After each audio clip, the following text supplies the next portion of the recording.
ਵਾਹਿਗੁਰੂ ਜੀ ਕਾ ਖਾਲਸਾ ਵਾਹਿਗੁਰੂ ਜੀ ਕੀ ਫਤਿਹ। ਗੁਰੂ ਪਿਆਰੀ ਸਾਧ ਸੰਗਤ ਜੀ, ਅਸੀਂ ਇਸ ਤੋਂ ਪਹਿਲਾਂ ਅਣਬੋਲਾ ਰਾਣੀ ਦੀ ਕਹਾਣੀ ਸੁਣੀ ਸੀ। ਇਸ ਤੋਂ ਪਹਿਲਾਂ ਅਸੀਂ ਅਣਬੋਲਾ ਰਾਣੀ ਦੀ ਕਹਾਣੀ ਸੁਣੀ ਸੀ, ਜੋ ਇੱਕ ਭਾਵ-ਅਰਥ ਹੈ ਤਾਂ ਜੀਵ ਨੂੰ ਸਮਝਾਉਣ ਵਾਸਤੇ ਉਸ ਕਹਾਣੀ ਨੂੰ ਸੁਣਿਆ ਸੀ, ਪ੍ਰਮਾਣ ਦੇ ਉਦਾਹਰਣ ਦੇ ਤੌਰ 'ਤੇ। ਅੱਜ ਆਪਾਂ ਉਸ ਕਹਾਣੀ ਅਣਬੋਲਾ ਕਹਾਣੀ ਰਾਣੀ ਦਾ ਭਾਗ 2 ਸੁਣਦੇ ਹਾਂ। ਇਹ ਅਣਬੋਲਾ ਰਾਣੀ ਕਹਾਣੀ ਦਾ ਸਾਰ ਅੰਸ਼ ਹੈ, ਜਿਸ ਨੂੰ ਅੰਤਰੀ ਭਾਵ ਅਰਥ ਵੀ ਕਿਹਾ ਜਾਂਦਾ ਹੈ। ਮਤਲਬ ਅੰਤਰਮੁਖੀ ਹੋ ਕੇ ਸੋਚਣਾ, ਕਿਸੇ ਗੱਲ ਨੂੰ ਬਾਹਰੀ ਤਰੀਕੇ ਦੇ ਨਾਲ ਸੁਣਨਾ, ਉਹ ਭਾਵ ਅਰਥ ਹੁੰਦਾ ਹੈ। ਬਾਹਰੀ ਤਰੀਕੇ ਨਾਲ ਸਮਝਣਾ, ਵਿਚਾਰ ਕਰਨੀ ਭਾਵ ਅਰਥ ਹੈ। ਅਤੇ ਅੰਤਰਮੁਖੀ ਤਰੀਕੇ ਦੇ ਨਾਲ, ਗਿਆਨ ਦੇ ਤਰੀਕੇ ਦੇ ਨਾਲ ਚੀਜ਼ ਨੂੰ ਦੇਖਣਾ, ਸੁਣਨਾ, ਉਸ ਨੂੰ ਸਾਰਾਂਸ਼ ਜਾਂ ਅੰਤਰੀ ਭਾਵ ਅਰਥ ਆਖਦੇ ਹਨ। ਸੋ ਗੁਰੂ ਪਿਆਰੀ ਸਾਧ ਸੰਗਤ ਜੀ, ਇਹ ਜੋ ਅਣਬੋਲਾ ਰਾਣੀ ਦੀ ਕਹਾਣੀ ਆਪ ਜੀ ਨੇ ਸੁਣੀ ਹੈ, ਇਸ ਵਿੱਚ ਅਣਬੋਲਾ ਰਾਣੀ ਦਾ ਪ੍ਰਤੀਕ ਪਰਮਾਤਮਾ ਨੂੰ ਮੰਨਿਆ, ਜੋ ਪਰਮਾਤਮਾ ਅਬੋਲ ਹੈ। ਗੁਰਬਾਣੀ ਦੇ ਅਨੁਸਾਰ ਕਾਰਨ ਕਵਣ ਅਬੋਲ, ਅਤੇ ਉਹ ਪਰਮਾਤਮਾ ਸੁੰਨ ਸਮਾਧ ਹੈ, ਸ਼ਾਂਤ ਚਿੱਤ ਅਤੇ ਆਨੰਦ ਸਰੂਪ ਹੈ। ਗੁਰੂ ਗੋਬਿੰਦ ਸਿੰਘ ਜੀ ਮਹਾਰਾਜ ਜੀ ਲਿਖਦੇ ਹਨ, ਨਮਸਤੰ ਨਿਰਵਾਕੇ। ਨਮਸਤੰ ਨਿਰਵਾਕੇ ਤੋਂ ਭਾਵ ਹੈ ਨਿਰਵਾਕਿਆ, ਨਾ ਬੋਲਣ ਵਾਲਾ, ਮੌਨੀ ਹੈ, ਜਿਸ ਦੀ ਸੰਸਕ੍ਰਿਤ, ਅਰਬੀ, ਇੰਗਲਿਸ਼, ਤਾਇਵਾਨੀ, ਚਾਈਨਸ ਕੋਈ ਵੀ ਭਾਸ਼ਾ ਨਹੀਂ ਹੈ, ਜੈਪਨੀਜ਼ ਕੋਈ ਵੀ ਭਾਸ਼ਾ ਨਹੀਂ ਹੈ ਉਸ ਪਰਮਾਤਮਾ ਦੀ। ਉਹ ਅਬੋਲ ਹੈ, ਉਹ ਨਿਰਵਾਕ ਹੈ, ਉਹ ਸੁੰਨ ਸਮਾਧ ਹੈ, ਉਹ ਸ਼ਾਂਤ ਚਿੱਤ ਆਨੰਦ ਸਰੂਪ ਹੈ। ਪਰ ਬੋਲਣ ਵਿੱਚ ਉਹ ਹਰ ਭਾਸ਼ਾ ਬੋਲਦਾ ਅਤੇ ਬੋਲਦਾ ਵੀ ਨਹੀਂ, ਉਸ ਦੀ ਕੋਈ ਵੀ ਭਾਸ਼ਾ ਨਹੀਂ। ਉਹ ਪਾਰ ਬ੍ਰਹਮ ਪਰਮੇਸ਼ਰ ਆਪ ਹੈ। ਇਸ ਵਾਸਤੇ ਅਣਬੋਲਾ ਰਾਣੀ ਦਾ ਪ੍ਰਤੀਕ ਪਰਮਾਤਮਾ ਨੂੰ ਮੰਨਿਆ ਹੈ ਵੀ ਉਹ ਅਬੋਲ ਹੈ, ਕਾਰਨ ਕਵਣ ਅਬੋਲ। ਉਹ ਸੁੰਨ ਸਮਾਧ ਹੈ, ਸੁੰਨੋ ਸੁੰਨ ਰਹਾਇਂਦਾ, ਸ਼ਾਂਤ ਚਿੱਤ ਹੈ, ਆਨੰਦ ਸਰੂਪ ਹੈ, ਨਿਰਵਾਕਿਆ, ਨਿਰਵਸਤੰ ਨਿਰਵਾਕੇ, ਉਹ ਨਿਰਵਾਕਿਆ ਹੈ, ਬੋਲਾਂ ਤੋਂ ਰਹਿਤ ਹੈ। ਸੋ ਰਾਜੇ ਬਿਕਰਮਾਜੀਤ ਦਾ ਪ੍ਰਤੀਕ ਨੂੰ ਅਸੀਂ ਮਨੁੱਖ ਤੇ ਜੀਵ ਆਤਮਾ ਨੂੰ ਮੰਨਿਆ। ਅਣਬੋਲਾ ਰਾਣੀ ਦਾ ਪ੍ਰਤੀਕ ਪ੍ਰਮਾਤਮਾ ਨੂੰ ਮੰਨਿਆ, ਰਾਜੇ ਬਿਕਰਮਾਜੀਤ ਦਾ ਪ੍ਰਤੀਕ ਮਨੁੱਖ ਨੂੰ ਜਾਂ ਜੀਵ ਆਤਮਾ ਨੂੰ ਮੰਨਿਆ। ਬਿਰਧ ਬ੍ਰਾਹਮਣ ਨੂੰ ਸਤਸੰਗ ਦਾ ਪ੍ਰਤੀਕ ਮੰਨਿਆ, ਪਖੰਡੀ ਜੋਗੀ ਨੂੰ ਮਨ ਮੰਨਿਆ, ਚਾਰ ਸਿਰਾਂ ਦਾ ਪ੍ਰਤੀਕ ਸੱਤ, ਸੰਤੋਖ, ਦਇਆ, ਧਰਮ ਨੂੰ ਮੰਨਿਆ, ਜਾਂ ਚਾਰ ਵੇਦਾਂ ਨੂੰ ਮੰਨਿਆ, ਅਤੇ ਗੁਰਮਤਿ ਅਨੁਸਾਰ ਸ੍ਰੀ ਗੁਰੂ ਗ੍ਰੰਥ ਸਾਹਿਬ ਜੀ ਦੀ ਬਾਣੀ ਨੂੰ ਅਤੇ ਸ੍ਰੀ ਗੁਰੂ ਗੋਬਿੰਦ ਸਿੰਘ ਜੀ ਮਹਾਰਾਜ ਜੀ ਦੀ ਬਾਣੀ ਨੂੰ ਅਤੇ ਭਾਈ ਗੁਰਦਾਸ ਜੀ ਨੂੰ ਅਤੇ ਭਾਈ ਨੰਦ ਲਾਲ ਜੀ ਨੂੰ ਮੰਨਿਆ। ਚਾਰ ਸਿਰਾਂ ਦਾ ਪ੍ਰਤੀਕ ਗੁਰੂ ਗ੍ਰੰਥ ਸਾਹਿਬ ਦੀ ਬਾਣੀ, ਗੁਰੂ ਗੋਬਿੰਦ ਸਿੰਘ ਦੀ ਬਾਣੀ, ਭਾਈ ਗੁਰਦਾਸ ਜੀ, ਭਾਈ ਨੰਦ ਲਾਲ ਜੀ, ਜਾਂ ਵੇਦਾਂ ਦੀ ਬਾਣੀ ਨੂੰ, ਚਾਰ ਵੇਦਾਂ ਨੂੰ ਚਾਰ ਸਿਰਾਂ ਦਾ ਪ੍ਰਤੀਕ ਮੰਨਿਆ। ਅਤੇ ਹੋਰ ਜੀਵਨ ਨੂੰ ਸੇਧ ਦੇਣ ਵਾਲੇ ਧਾਰਮਿਕ ਗ੍ਰੰਥਾਂ ਨੂੰ ਵੀ ਚਾਰ ਸਿਰਾਂ ਦਾ ਪ੍ਰਤੀਕ ਹੀ ਮੰਨਿਆ ਹੈ। ਪਹਾੜ ਦੀ ਗੁਫਾ ਅੱਗੇ ਬੈਠੇ ਜੋਗੀ ਅਤੇ ਉਸ ਤੋਂ ਅੱਗੇ ਗੁਫਾ ਦੇ ਅੰਦਰ ਜਿਹੜਾ ਆਲਾ ਵਜ਼ੀਰ ਹੈ, ਉਹਨਾਂ ਨੂੰ ਬ੍ਰਹਮ ਗਿਆਨੀ ਦੀ ਅਵਸਥਾ ਰੱਖਣ ਵਾਲੇ ਸੰਤ ਮਹਾਤਮਾ ਮੰਨਿਆ। ਪੰਜ ਚਿੜੀਆਂ ਨੂੰ ਕਾਮ, ਕ੍ਰੋਧ, ਲੋਭ, ਮੋਹ ਅਤੇ ਹੰਕਾਰ ਦਾ ਪ੍ਰਤੀਕ ਮੰਨਿਆ। ਅਨਬੋਲਾ ਰਾਣੀ ਦੇ ਦੂਜੇ ਰੂਪ ਵਾਲੀ ਅਨਬੋਲਾ ਰਾਣੀ ਦਾ ਜਿਹੜਾ ਦੂਜਾ ਰੂਪ, ਜਿਹੜੀ ਪੀੜ੍ਹੇ ਤੇ ਬੈਠੀ ਸੀ, ਉਹ ਦੂਜੇ ਰੂਪ ਵਾਲੀ ਅਨਬੋਲਾ ਰਾਣੀ ਨੂੰ ਸਤਿਗੁਰੂ ਦਾ ਪ੍ਰਤੀਕ ਮੰਨਿਆ। ਭੇਡ ਦੇ ਤਿੰਨ ਥਣਾਂ ਨੂੰ ਜਗਤ ਵਿੱਚ ਵਿਆਪ ਰਹੀ ਤ੍ਰੈ ਗੁਣੀ ਮਾਇਆ ਦਾ ਪ੍ਰਤੀਕ ਮੰਨਿਆ। ਸੋ ਪਿਆਰੀ ਸਾਧ ਸੰਗਤ ਜੀ, ਜਿਸ ਦੇ ਮਨ ਹਿਰਦੇ ਵਿੱਚ ਵਾਹਿਗੁਰੂ ਦਾ ਸਿਮਰਨ ਕਰਨ ਦੀ ਅਤੇ ਭਲੇ ਕਰਮ ਕਰਨ ਦੀ ਲਾਲਸਾ ਜਾਗ ਪੈਂਦੀ ਹੈ, ਉਸ ਨੂੰ ਜਗਿਆਸੂ ਕਹਿੰਦੇ ਹਨ। ਜੋ ਈਸ਼ਵਰ ਦੇ ਮਾਰਗ ਉੱਤੇ ਚੱਲ ਕੇ ਵਾਹਿਗੁਰੂ ਦੀ ਬੰਦਗੀ ਕਰਨ ਲੱਗ ਜਾਂਦਾ ਹੈ, ਉਸ ਨੂੰ ਸਾਧੂ ਜਾਂ ਸਾਧਕ ਆਖਦੇ ਹਨ, ਜਾਂ ਅਭਿਆਸੀ ਵੀ ਆਖਦੇ ਹਨ। ਜੋ ਨਾਮ ਸਿਮਰਨ ਦੀਆਂ ਕਮਾਈਆਂ ਕਰਕੇ ਈਸ਼ਵਰ ਵਾਹਿਗੁਰੂ ਪਾਸ ਪਹੁੰਚ ਜਾਂਦਾ ਹੈ, ਉਸ ਨੂੰ ਸੰਤ ਜਾਂ ਬ੍ਰਹਮ ਗਿਆਨੀ ਆਖਦੇ ਹਨ। ਸੋ ਸਾਧ ਸੰਗਤ ਜੀ, ਇਸ ਗਾਥਾ ਵਿੱਚ ਆਪਾਂ ਤਿੰਨੇ ਤਰ੍ਹਾਂ ਦੇ ਮਨੁੱਖ ਦੀ ਗੱਲ ਕੀਤੀ ਹੈ। ਜਿਵੇਂ ਸ਼ੁਭ ਇਰਾਦੇ ਵਾਲੇ ਜਗਿਆਸੂ ਮਨੁੱਖ ਦੀ, ਪ੍ਰਭੂ ਮਾਰਗ ਉੱਤੇ ਤੁਰੇ ਹੋਏ ਸਾਧੂ ਜਾਂ ਸਾਧਕ ਮਨੁੱਖ ਦੀ, ਪਰਮਾਤਮਾ ਦੇ ਪਾਸ ਪਹੁੰਚੇ ਬ੍ਰਹਮ ਗਿਆਨੀ ਤੇ ਸੰਤ ਮਨੁੱਖ ਦੀ। ਇਹ ਇੱਕ ਮਨੁੱਖ ਦੇ ਹੀ ਤਿੰਨ ਰੂਪ ਹਨ। ਜੋ ਮੰਜ਼ਿਲਾਂ ਤੈਅ ਕਰਦਾ ਕਰਦਾ ਜੀਵ ਅਲੱਗ ਅਲੱਗ ਅਵਸਥਾਵਾਂ ਉੱਤੇ ਪਹੁੰਚ ਜਾਂਦਾ ਹੈ। ਇਹ ਇੱਕੋ ਹੀ ਮਨੁੱਖ ਦਾ ਸਰੂਪ ਹੈ, ਇੱਕੋ ਹੀ ਮਨੁੱਖ ਹੈ। ਜਗਿਆਸੂ ਬਣਦਾ, ਸਾਧਕ ਬਣਦਾ, ਬ੍ਰਹਮ ਗਿਆਨੀ ਬਣਦਾ, ਇੱਕੋ ਮਨੁੱਖ ਹੀ ਬਣਦਾ ਹੈ। ਦੁਨੀਆ ਦੇ ਸਾਰੇ ਧਰਮਾਂ ਅਤੇ ਧਾਰਮਿਕ ਗ੍ਰੰਥਾਂ ਨੇ ਮਨੁੱਖਾ ਜੀਵਨ ਨੂੰ 84 ਲੱਖ ਜੂਨਾਂ ਦਾ ਸਰਦਾਰ ਜੂਨ ਮੰਨਿਆ। 84 ਲੱਖ ਜੂਨਾਂ ਦੀ ਸਰਦਾਰ ਜੂਨ ਮੰਨਿਆ।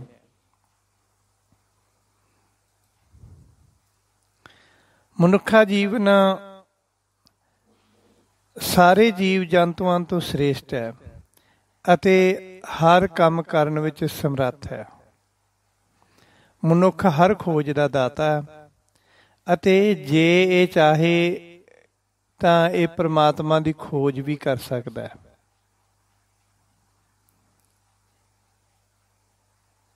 ਸੋ ਸਾਧ ਸੰਗਤ ਜੀ, ਇਸ ਤੋਂ ਅੱਗੇ ਹੁਣ ਆਪਾਂ ਮਨੁੱਖਾ ਜੀਵਨ ਅਤੇ ਉਸ ਦੀ ਆਤਮਾ ਦਾ ਸਫ਼ਰ ਸ਼ੁਰੂ ਹੁੰਦਾ ਹੈ। ਹੁਣ ਆਪਾਂ ਸਰਵਣ ਕਰਾਂਗੇ ਜਿਸ ਤਰ੍ਹਾਂ ਬਿਕਰਮਾਜੀਤ ਦਾ ਪ੍ਰਮਾਤਮਾ ਨੂੰ ਅਨਬੋਲਾ ਰਾਣੀ ਨੂੰ ਪਾਉਣ ਵਾਸਤੇ ਸਫ਼ਰ ਸ਼ੁਰੂ ਹੋਇਆ ਸੀ ਇੱਕ ਬੁੱਢੇ ਬ੍ਰਾਹਮਣ ਤੋਂ। ਸੋ ਇੱਥੇ ਜਿਹੜਾ ਸਫ਼ਰ ਹੁੰਦਾ, ਇੱਥੋਂ ਕਹਾਣੀ ਸ਼ੁਰੂ ਹੁੰਦੀ ਹੈ। ਉਹ ਕਹਾਣੀ ਦਾ ਪਲਟ ਰੂਪ, ਦੂਸਰਾ ਸਰੂਪ, ਜਿਵੇਂ ਸਿੱਕੇ ਦੇ ਦੋ ਪਹਿਲੂ ਹੁੰਦੇ ਹਨ। ਅਨਬੋਲਾ ਰਾਣੀ ਦੀ ਕਹਾਣੀ ਦਾ ਦੂਜਾ ਪਹਿਲੂ ਆਪਾਂ ਹੁਣ ਸੁਣਨ ਲੱਗੇ ਹਾਂ। ਸੋ ਇਸ ਤੋਂ ਅੱਗੇ ਹੁਣ ਮਨੁੱਖਾ ਜੀਵਨ ਦੇ ਅਤੇ ਉਸ ਦੀ ਆਤਮਾ ਦਾ ਸਫ਼ਰ ਸ਼ੁਰੂ ਹੁੰਦਾ ਹੈ। ਬਿਕਰਮਾਜੀਤ ਨੇ ਇੱਕ ਬੁੱਢੇ ਬ੍ਰਾਹਮਣ ਤੋਂ ਸ਼ੁਰੂ ਕੀਤਾ, ਉਸ ਨੂੰ ਅਸੀਂ ਸਤਸੰਗ ਦਾ ਪ੍ਰਤੀਕ ਮੰਨਿਆ। ਇੱਥੇ ਜੀਵ ਆਪਣੇ ਸਫਲਤਾ ਵਾਲੇ ਜੀਵਨ ਦੀ ਜੋ ਸ਼ੁਰੂਆਤ ਕਰਦਾ, ਉਸ ਦੀ ਆਤਮਾ ਜਿਹੜਾ ਨਵਾਂ ਸਫ਼ਰ ਸ਼ੁਰੂ ਕਰਦੀ, ਉਹ ਸਤਸੰਗ ਦੇ ਵਿੱਚੋਂ ਸ਼ੁਰੂ ਕਰਦੀ ਹੈ।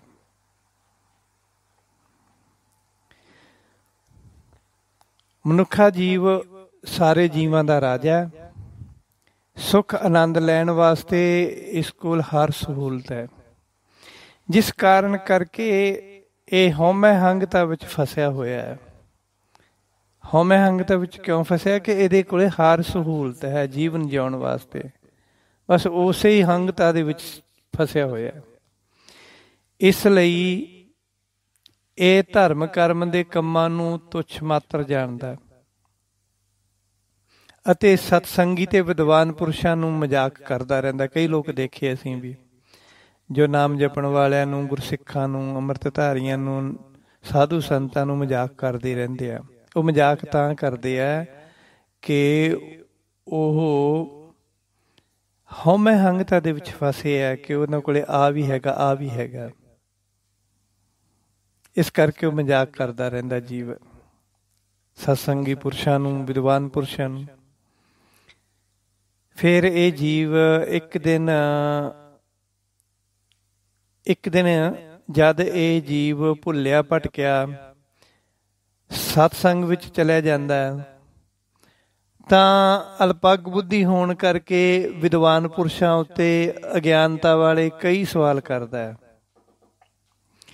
ਤਾਂ ਫਿਰ ਅੱਗੋਂ ਸਤਪੁਰਸ਼ ਇਸ ਨੂੰ ਪਿਆਰ, ਵਿਰਾਗ ਅਤੇ ਕਠੋਰਤਾ ਵਾਲੇ ਕਈ ਤਰ੍ਹਾਂ ਦੇ ਬਚਨ ਸੁਣਾਉਂਦੇ ਆ ਅਤੇ ਇਸ ਨੂੰ ਅਹਿਸਾਸ ਕਰਾਉਂਦੇ ਹਨ ਕਿ ਤੂੰ ਬਹੁਤ ਬੁੱਧੀਮਾਨ ਅਤੇ ਹਰ ਕੰਮ ਕਰਨ ਵਿੱਚ ਸਮਰੱਥ ਹੈ। ਤੂੰ ਚਾਹੇ ਤਾਂ ਈਸ਼ਵਰ ਨੂੰ ਪ੍ਰਾਪਤ ਕਰ ਸਕਦਾ। ਤੂੰ ਦਿਖਾਈ ਦੇਣ ਵਾਲੀ ਹਰ ਚੀਜ਼ ਨੂੰ ਤਾਂ ਪ੍ਰਾਪਤ ਕਰ ਲਿਆ, ਪਰ ਜੇ ਤੂੰ ਆਪਣੀ ਇਸੇ ਸਿਆਣਪ ਤੇ ਸਮਝਦਾਰ ਮਤ ਨੂੰ ਅੰਤਰਮੁਖੀ ਕਰ ਲਵੇਂ, ਤੂੰ ਨਾ ਦਿਖਾਈ ਦੇਣ ਵਾਲੀ ਅਤੇ ਨਾ ਬੋਲਣ ਵਾਲੀ ਅਬੋਲ ਸੁੰਨ ਸਮਾਧ ਵਿੱਚ ਲੀਨ ਈਸ਼ਵਰ ਦੀ ਪ੍ਰਾਪਤੀ ਕਰ ਸਕਦਾ ਹੈ। ਸੰਤ ਉਸ ਨੂੰ ਕਈ ਤਰ੍ਹਾਂ ਦੇ ਬਚਨਾਂ ਨਾਲ, ਪਿਆਰ ਨਾਲ ਵੀ ਸਮਝਾਉਂਦੇ ਆ, ਨਾਰਾਜ਼ਗੀ ਨਾਲ ਵੀ ਸਮਝਾਉਂਦੇ, ਗੁੱਸੇ ਨਾਲ ਵੀ ਸਮਝਾਉਂਦੇ ਆ ਕਿ ਤੂੰ ਸਭ ਕੁਝ ਕਰ ਸਕਦਾ ਹੈ। ਅਗਰ ਇਸ ਸਿਆਣਪ ਨੂੰ ਤੂੰ ਅੰਤਰਮੁਖੀ ਕਰ ਲਵੇਂ ਤਾਂ ਤੂੰ ਨਾ ਦਿਖਾਈ ਦੇਣ ਵਾਲੇ ਪ੍ਰਮਾਤਮਾ ਨੂੰ, ਨਾ ਬੋਲਣ ਵਾਲੇ ਪ੍ਰਮਾਤਮਾ ਨੂੰ, ਸੁਧ ਸਮਾਧ ਵਿੱਚ ਲੀਨ ਈਸ਼ਵਰ ਵਾਹਿਗੁਰੂ ਨੂੰ ਪ੍ਰਾਪਤ ਕਰ ਸਕਦਾ। ਨਾਮ ਜਪਣ ਵਾਲੇ ਸਤਿਪੁਰਸ਼ਾਂ ਨੇ ਤਾਂ ਉਸ ਨੂੰ ਦੇਖਿਆ ਵੀ ਹੈ ਪ੍ਰਮਾਤਮਾ ਨੂੰ, ਅਤੇ ਉਸ ਵਾਹਿਗੁਰੂ ਨੂੰ ਬੁਲਾ ਕੇ ਉਸ ਨਾਲ ਗੱਲਾਂ ਵੀ ਕੀਤੀਆਂ। ਪਰ ਜੇ ਤੂੰ ਆਪਣੇ ਆਪ ਨੂੰ ਦੂਜਿਆਂ ਨਾਲੋਂ ਸਿਆਣਾ ਤੇ ਬੁੱਧੀਮਾਨ ਸਮਝਦਾ ਤਾਂ ਤੂੰ ਸੁਨ ਮੰਡਲ ਇੱਕ ਜੋਗੀ ਬੈਸੇ ਨੂੰ ਬੁਲਾ ਕੇ ਦਿਖਾ। ਜੇ ਤੂੰ ਇੰਨਾ ਹੀ ਸਿਆਣਾ ਹੈ, ਇੰਨਾ ਹੀ ਸਮਝਦਾਰ ਹੈ, ਤਾਂ ਫਿਰ ਤੂੰ ਉਸ ਸੁਨ ਮੰਡਲ ਇੱਕ ਜੋਗੀ ਬੈਸੇ ਨੂੰ ਬੁਲਾ ਕੇ ਦਿਖਾ, ਜੋ ਅਬੋਲ ਹੈ, ਜੋ ਨਿਰਵਾਕ ਹੈ। ਉਸ ਨੂੰ ਬੁਲਾ ਕੇ ਦਿਖਾ ਜੋ ਅਬੋਲ ਹੈ, ਸੁਨ ਸਮਾਧ ਵਿੱਚ ਬੈਠਾ। ਉੱਥੇ ਇਸਤਰੀ ਪੁਰਸ਼ ਦਾ ਕੋਈ ਭਾਵ ਨਹੀਂ ਹੁੰਦਾ। ਉਹ ਜੋਤੀ ਸਰੂਪ ਤਿੰਨਾਂ ਭਵਨਾਂ ਵਿੱਚ ਵਿਆਪਕ ਰਿਹਾ ਅਤੇ ਆਪਣੇ ਨਿਸ਼ਚਲ ਸਥਾਨ ਉੱਤੇ ਬੈਠਾ ਜਿਤਬੈ ਸਰਬ ਸੰਭਾਲੇ ਵਾਂਗ ਸਾਰੇ ਜੀਵਾਂ ਦੀ ਸੰਭਾਲ ਵੀ ਕਰਦਾ। ਮਹਾਂਪੁਰਖ ਨੂੰ ਇਸ ਤਰ੍ਹਾਂ ਸਮਝਾਉਂਦੇ ਆ ਜੀਵ ਨੂੰ ਜੋ ਸਤਸੰਗ ਵਿੱਚ ਚਲਿਆ ਜਾਂਦਾ। ਪਹਿਲਾਂ ਹਉਮੈ ਹੰਕਤਾ ਵਿੱਚ ਫਸਿਆ ਸੀ, ਫਿਰ ਉਹ ਸਤਸੰਗ ਵਿੱਚ ਜਾ ਕੇ ਅਗਿਆਨਤਾ ਵਾਲੀਆਂ ਗੱਲਾਂ ਕਰਦਾ। ਫਿਰ ਉਹਨੂੰ ਮਹਾਂਪੁਰਖ ਜਾਂ ਸਤਸੰਗੀ ਪੁਰਸ਼ ਗੁਰਮੁਖ ਪਿਆਰੇ ਸਮਝਾਉਂਦੇ ਆ ਵੀ ਜੇ ਤੇਰੀ ਬੁੱਧੀ ਇੰਨੀ ਤੀਕਸ਼ਣ ਹੈ, ਜੇ ਇਸ ਤੀਕਸ਼ਣ ਬੁੱਧੀ ਨੂੰ, ਜੇ ਆਪਣੀ ਤਾਕਤ ਨੂੰ ਅੰਤਰਮੁਖੀ ਕਰ ਲਵੇਂ ਤਾਂ ਉਸ ਸੁਨ ਸਮਾਧ ਪਰਮਾਤਮਾ ਨੂੰ ਪਾ ਸਕਦਾ ਤੂੰ, ਜੋ ਅਬੋਲ ਹੈ, ਜੋ ਬੋਲਦਾ ਨਹੀਂ ਹੈ। ਉਸ ਦੇ ਕੋਲ ਇਸਤਰੀ ਪੁਰਸ਼ ਦਾ ਕੋਈ ਭਾਵ ਨਹੀਂ ਹੈ। ਉਹ ਜੋਤੀ ਸਰੂਪ ਪਰਮਾਤਮਾ ਤਿੰਨਾਂ ਭਵਨਾਂ ਦੇ ਵਿੱਚ ਵਿਆਪਕ ਵੀ ਹੈ ਅਤੇ ਵਿਆਪਕ ਹੋਣ ਦੇ ਬਾਵਜੂਦ ਵੀ ਉਹ ਆਪਣੇ ਨਿਸ਼ਚਲ ਸਥਾਨ ਉੱਤੇ ਬੈਠਾ ਸਾਰੇ ਜੀਵਾਂ ਦੀ ਸੰਭਾਲ ਵੀ ਕਰਦਾ। ਜਿਵੇਂ ਗੁਰਬਾਣੀ ਦਾ ਬਚਨ ਹੈ ਜਪਜੀ ਸਾਹਿਬ ਦੇ ਵਿੱਚ, ਜਿਤ ਬਹਿ ਸਰਬ ਸੰਭਾਲੇ, ਜਿੱਥੇ ਬੈਠ ਕੇ ਉਹ ਸਾਰੇ ਜੀਵਾਂ ਦੀ ਸੰਭਾਲ ਕਰਦਾ। ਮਹਾਂਪੁਰਖ ਕਹਿੰਦੇ ਜੀਵ ਨੂੰ ਕਿ ਜੇ ਤੂੰ ਉਸ ਅਬੋਲ ਵਾਹਿਗੁਰੂ ਨੂੰ ਬੁਲਾ ਲਵੇਂਗਾ ਤਾਂ ਫਿਰ ਅਸੀਂ ਤੈਨੂੰ ਸਰਵ ਸ੍ਰੇਸ਼ਟ ਤੇ ਉੱਤਮ ਇਨਸਾਨ ਮੰਨਾਂਗੇ। ਇਸ ਤਰ੍ਹਾਂ ਗਿਆਨ ਰੂਪੀ ਤਰਕ ਖਾ ਕੇ ਜੀਵ ਆਪਣੇ ਅੰਤਰ ਆਤਮੇ ਨੂੰ ਟਟੋਲਦਾ ਹੈ ਅਤੇ ਸਤਸੰਗ ਵਿੱਚ ਬੈਠ ਕੇ ਪ੍ਰਤਿੱਗਿਆ ਕਰਦਾ ਹੈ ਕਿ ਹੁਣ ਉਹ ਅਬੋਲ, ਅਗੰਮ, ਅਬਨਾਸ਼ੀ ਅਤੇ ਵਾਹਿਗੁਰੂ ਪਰਮਾਤਮਾ ਨੂੰ ਪ੍ਰਾਪਤ ਕਰਕੇ ਹੀ ਰਹੇਗਾ। ਜਿਵੇਂ ਬਿਕਰਮਾਜੀਤ ਨੇ ਕਿਹਾ ਸੀ, ਅਨਬੋਲਾ ਰਾਣੀ ਨੂੰ ਪ੍ਰਾਪਤ ਕਰਕੇ ਹੀ ਰਹਾਂਗਾ। ਇਸੇ ਤਰ੍ਹਾਂ ਜੀਵ ਸਤਸੰਗ ਵਿੱਚ ਜਾ ਕੇ ਪਰਣ ਕਰਦਾ ਹੈ ਕਿ ਮੈਂ ਉਸ ਅਬੋਲ ਤੇ ਅਗੰਮ ਪਰਮਾਤਮਾ ਨੂੰ ਪ੍ਰਾਪਤ ਕਰਕੇ ਹੀ ਰਵਾਂਗਾ। ਇਸ ਤਰ੍ਹਾਂ ਦਾ ਪਰਣ ਕਰਕੇ ਉਹ ਆਪਣੇ ਅੰਤਰ ਆਤਮੇ ਵਿੱਚ ਝਾਤ ਮਾਰਦਾ ਅਤੇ ਆਪਣੀ ਸੁਰਤ ਨੂੰ ਨਿਜ ਸਰੂਪ ਵਿੱਚ ਲੈ ਜਾਂਦਾ, ਅੰਤਰਮੁਖੀ ਹੋ ਜਾਂਦਾ ਜਾਨੀ। ਅਤੇ ਇਸ ਪ੍ਰਥਾਏ ਗੁਰਬਾਣੀ ਦਾ ਬਚਨ ਹੈ ਕਿ ਦੀਸੈ ਸਭ ਮਹਿ ਸਭ ਤੇ ਰਹਤੇ, ਪਾਰ ਬ੍ਰਹਮ ਕਾ ਓਏ ਧਿਆਨ ਧਰਤੇ। ਐਸੀ ਅਵਸਥਾ ਵਿੱਚ ਚਲਿਆ ਜਾਂਦਾ ਉਹ। ਇਹਨਾਂ ਪੰਕਤੀਆਂ ਦਾ ਅਰਥ ਹੈ ਕਿ ਜੋ ਮਨੁੱਖ ਆਪਣੀ ਲਿਵ ਨੂੰ ਪਾਰ ਬ੍ਰਹਮ ਪਰਮੇਸ਼ਰ ਨਾਲ ਜੋੜ ਲੈਂਦੇ ਹਨ, ਉਹ ਦੇਖਣ ਵਿੱਚ ਆਮ ਮਨੁੱਖ ਵਾਂਗ ਹੀ ਲੱਗਦੇ ਹਨ ਅਤੇ ਆਪਣੇ ਗ੍ਰਹਿਸਥੀ ਜੀਵਨ ਦੇ ਕੰਮਕਾਜ ਕਰਦੇ ਰਹਿੰਦੇ ਹਨ, ਪਰ ਉਹਨਾਂ ਦਾ ਧਿਆਨ ਹਮੇਸ਼ਾ ਹੀ ਈਸ਼ਵਰ ਨਾਲ ਜੁੜਿਆ ਰਹਿੰਦਾ ਹੈ। ਜਦੋਂ ਮਨੁੱਖ ਅੰਤਰਮੁਖੀ ਹੋ ਕੇ ਆਪਣੇ ਈਸ਼ਵਰ ਦੀ ਖੋਜ ਵਿੱਚ ਚੱਲ ਪੈਂਦਾ ਹੈ, ਜਿਵੇਂ ਬਿਕਰਮਾਜੀਤ ਚੱਲਿਆ ਸੀ ਉਸ ਤਰ੍ਹਾਂ, ਤਾਂ ਉਹ ਆਪਣੇ ਬਾਹਰ ਦੇ ਸਾਰੇ ਕੰਮ ਆਪਣੇ ਵਜੀਰ ਰੂਪੀ ਸਥੂਲ ਇੰਦਰੀਆਂ ਨੂੰ ਸੌਂਪ ਦਿੰਦਾ ਹੈ। ਜਿਸ ਤਰ੍ਹਾਂ ਬਿਕਰਮਾਜੀਤ ਨੇ ਆਪਣੇ ਵਜ਼ੀਰ ਨੂੰ ਰਾਜ ਭਾਗ ਸੌਂਪਿਆ ਸੀ ਕਿ ਰਾਜ ਦੇ ਕੰਮ ਕਰਦੇ ਰਹਿਣਾ, ਇਸੇ ਤਰ੍ਹਾਂ ਜੀਵ ਜਦੋਂ ਪਰਮਾਤਮਾ ਦੇ ਮਾਰਗ ਤੇ ਚੱਲਦਾ ਆਪ ਅੰਤਰਮੁਖੀ ਹੋ ਜਾਂਦਾ ਤਾਂ ਆਪਣੇ ਵਜ਼ੀਰ ਰੂਪੀ ਸਥੂਲ ਇੰਦਰੀਆਂ ਨੂੰ ਬਾਹਰ ਦੇ ਕੰਮ ਸੌਂਪ ਦਿੰਦਾ ਹੈ। ਵੀ ਦਿਸੈ ਸਭ ਮੇ ਸਭ ਤੇ ਰਹਤੇ ਪਾਰ ਬ੍ਰਹਮ ਕਾ ਉਹ ਧਿਆਨ ਤਾਤੇ ਦਾ ਮਤਲਬ ਬਾਹਰ ਦਾ ਕੰਮ ਅੰਗ ਕਰਦੇ ਰਹਿੰਦੇ ਹਨ। ਵਜ਼ੀਰ ਰੂਪੀ ਗਿਆਨ ਇੰਦਰੀ ਇਹ ਹਨ: ਹੱਥ, ਪੈਰ, ਨੱਕ, ਕੰਨ, ਮੂੰਹ, ਅੱਖਾਂ। ਇਹ ਸਾਰੇ ਵਜ਼ੀਰ ਰੂਪੀ ਗਿਆਨ ਇੰਦਰੀ ਬਾਹਰ ਦੇ ਸਾਰੇ ਕੰਮ ਕਰਦੇ ਰਹਿੰਦੇ ਹਨ ਅਤੇ ਸੂਖਸ਼ਮ ਜੀਵ ਆਤਮਾ ਆਪਣੇ ਨਿਜ ਸਰੂਪ ਵਿੱਚ ਜਾ ਕੇ ਈਸ਼ਵਰ ਦੇ ਸਿਮਰਨ ਅਤੇ ਖੋਜ ਵਿੱਚ ਲੱਗੀ ਰਹਿੰਦੀ ਹੈ।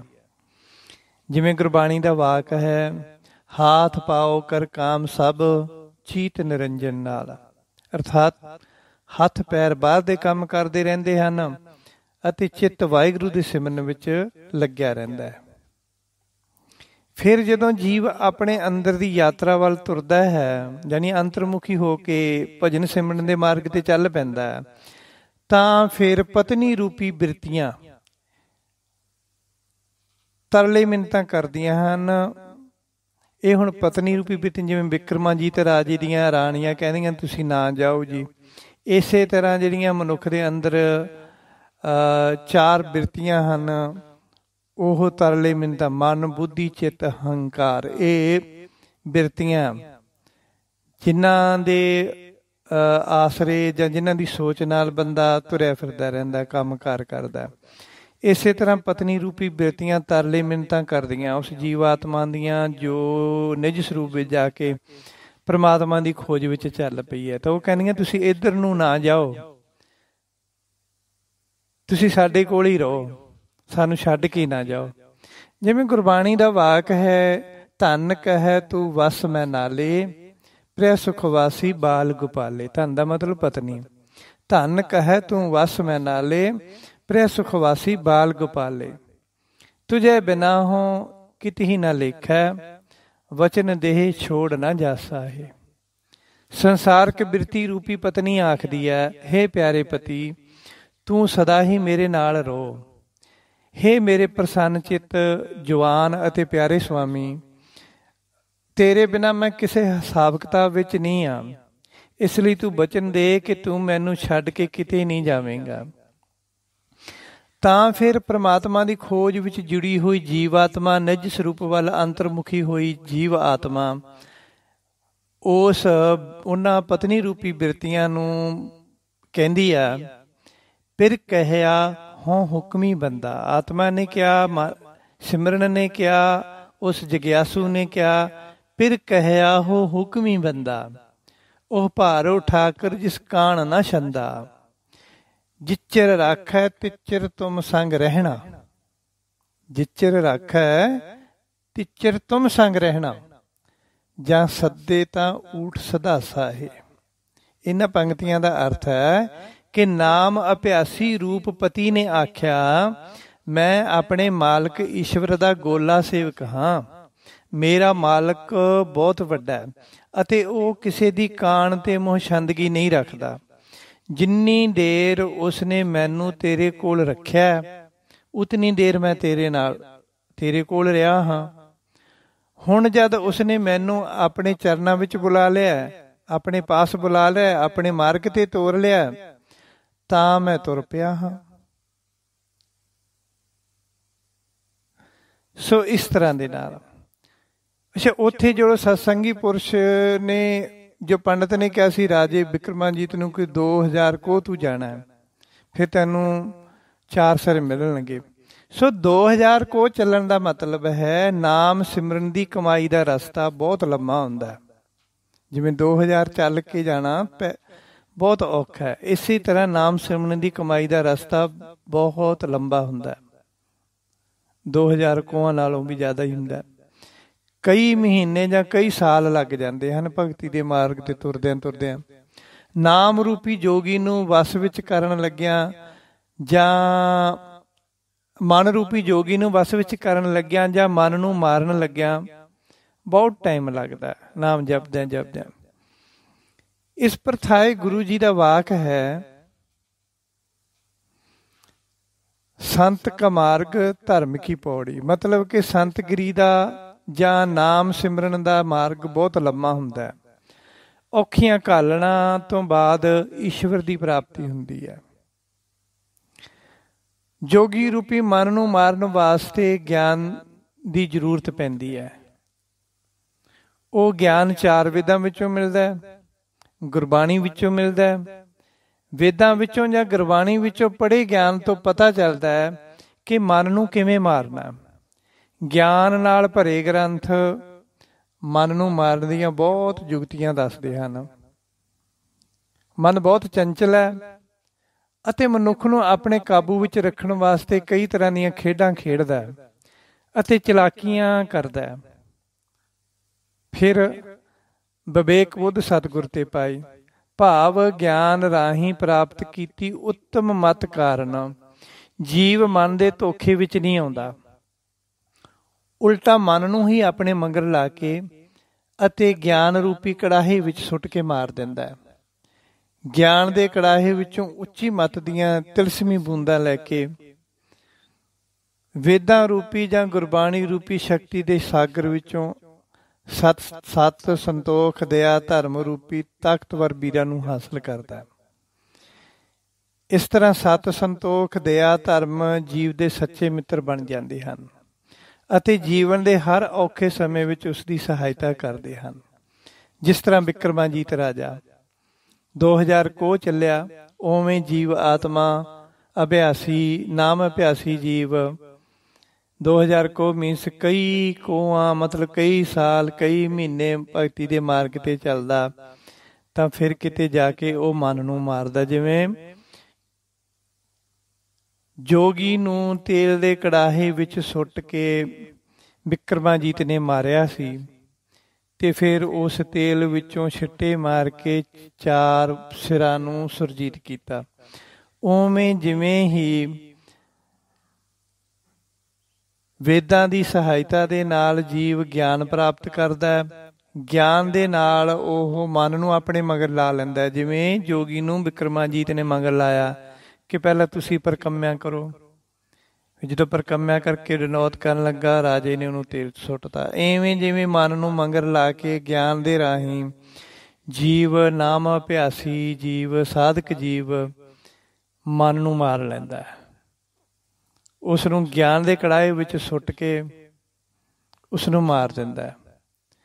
ਤੇ ਫਿਰ ਉੱਥੋਂ ਗਿਆਨ ਦੇ ਵਿੱਚੋਂ ਉੱਚੀ ਮੱਤ ਦੀਆਂ ਤਿਲਸਮੀ ਬੂੰਦਾਂ ਲੈ ਕੇ, ਜਿਵੇਂ ਉਸਨੇ ਕੁਛ ਤੇਲ ਲੈ ਕੇ ਸਿਰਾਂ ਤੇ ਮਾਰਿਆ ਸੀ, ਇਸੇ ਤਰ੍ਹਾਂ ਉਹ ਉੱਚੀ ਮੱਤ ਦੇ ਨਾਲ ਵੇਦਾਂ ਰੂਪੀ ਜਾਂ ਗੁਰਬਾਣੀ ਰੂਪੀ ਸ਼ਕਤੀਆਂ ਦੇ ਸਾਗਰ ਵਿੱਚੋਂ ਗੁਰਬਾਣੀ ਨੂੰ ਪੜ੍ਹ ਕੇ ਵੇਦਾਂ ਨੂੰ ਪੜ੍ਹ ਕੇ ਉਸ ਦੇ ਵਿੱਚੋਂ ਸਤ ਸੰਤੋਖ ਦਇਆ ਧਰਮ ਵਰਗੇ ਤਾਕਤਵਰੀ ਸ਼ਕਤੀਸ਼ਾਲੀ ਵੀਰਾਂ ਨੂੰ ਹਾਸਲ ਕਰ ਲੈਂਦਾ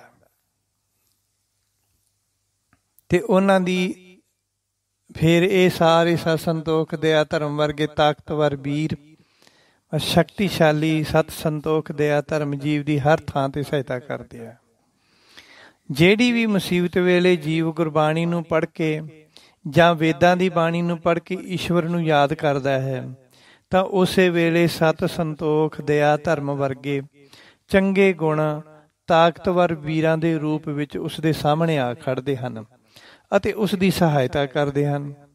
ਨਾਮ ਸਿਮਰਨ ਦੀ ਬਹੁਤ ਲੰਮੀ ਘਾਲਣਾ ਤੋਂ ਬਾਅਦ ਜਦੋਂ ਜੀਵ ਮਨ ਨੂੰ ਮਾਰ ਲੈਂਦਾ ਤਾਂ ਉਹ ਮਨ ਮਾਰ ਕੇ ਸਾਧੂ ਸੰਤਾਂ ਮਹਾਂਪੁਰਖਾਂ ਅਤੇ ਗੁਰਸਿੱਖਾਂ ਦੀ ਸੇਵਾ ਕਰਦਾ।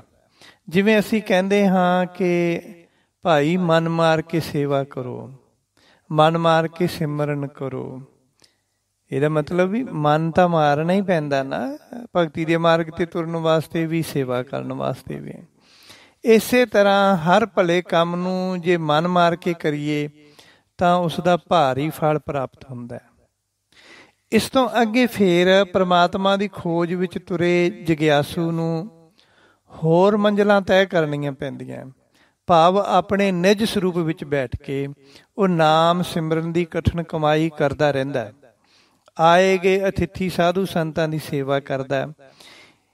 ਇਸ ਤਰ੍ਹਾਂ ਜਦੋਂ ਉਹ ਪੂਰਨ ਸੰਤਾਂ ਦੀ ਸੇਵਾ ਕਰਦਾ ਹੈ ਤਾਂ ਗੁਰਮੁਖ ਤੇ ਪੂਰਨ ਸੰਤ ਪ੍ਰਸੰਨ ਹੋ ਕੇ ਉਸ ਨੂੰ ਪ੍ਰਭੂ ਦੇ ਅਗਲੇ ਰਸਤੇ ਜਾਣ ਦੀ ਆਗਿਆ ਦਿੰਦੇ ਹਨ। ਭਾਵ ਉਸ ਨੂੰ ਹੋਰ ਸੁਖਾਲੇ ਰਸਤੇ ਤੋਰ ਦਿੰਦੇ ਹਨ ਅਤੇ ਦੱਸਦੇ ਹਨ ਕਿ ਇਸ ਤਰ੍ਹਾਂ ਤਰੀਕੇ ਨਾਲ ਤੂੰ ਭਗਤੀ ਕਰੇਂਗਾ, ਸਿਮਰਨ ਕਰੇਂਗਾ ਤਾਂ ਤੈਨੂੰ ਜਲਦੀ ਪ੍ਰਾਪਤੀ ਹੋ ਜਾਵੇਗੀ। ਅਤੇ ਈਸ਼ਵਰ ਦੇ ਖਾਸ ਰੂਪ ਸਤਿਗੁਰੂ ਨੂੰ ਮਿਲਣ ਦੀ ਜੁਗਤੀ ਦੱਸ ਦਿੰਦੇ ਹਨ, ਕਿਉਂਕਿ ਜੁਗਤੀ ਤੋਂ ਬਿਨਾਂ ਸਤਿਗੁਰੂ ਨੂੰ ਵੀ ਮਿਲਿਆ ਨਹੀਂ ਜਾਂਦਾ।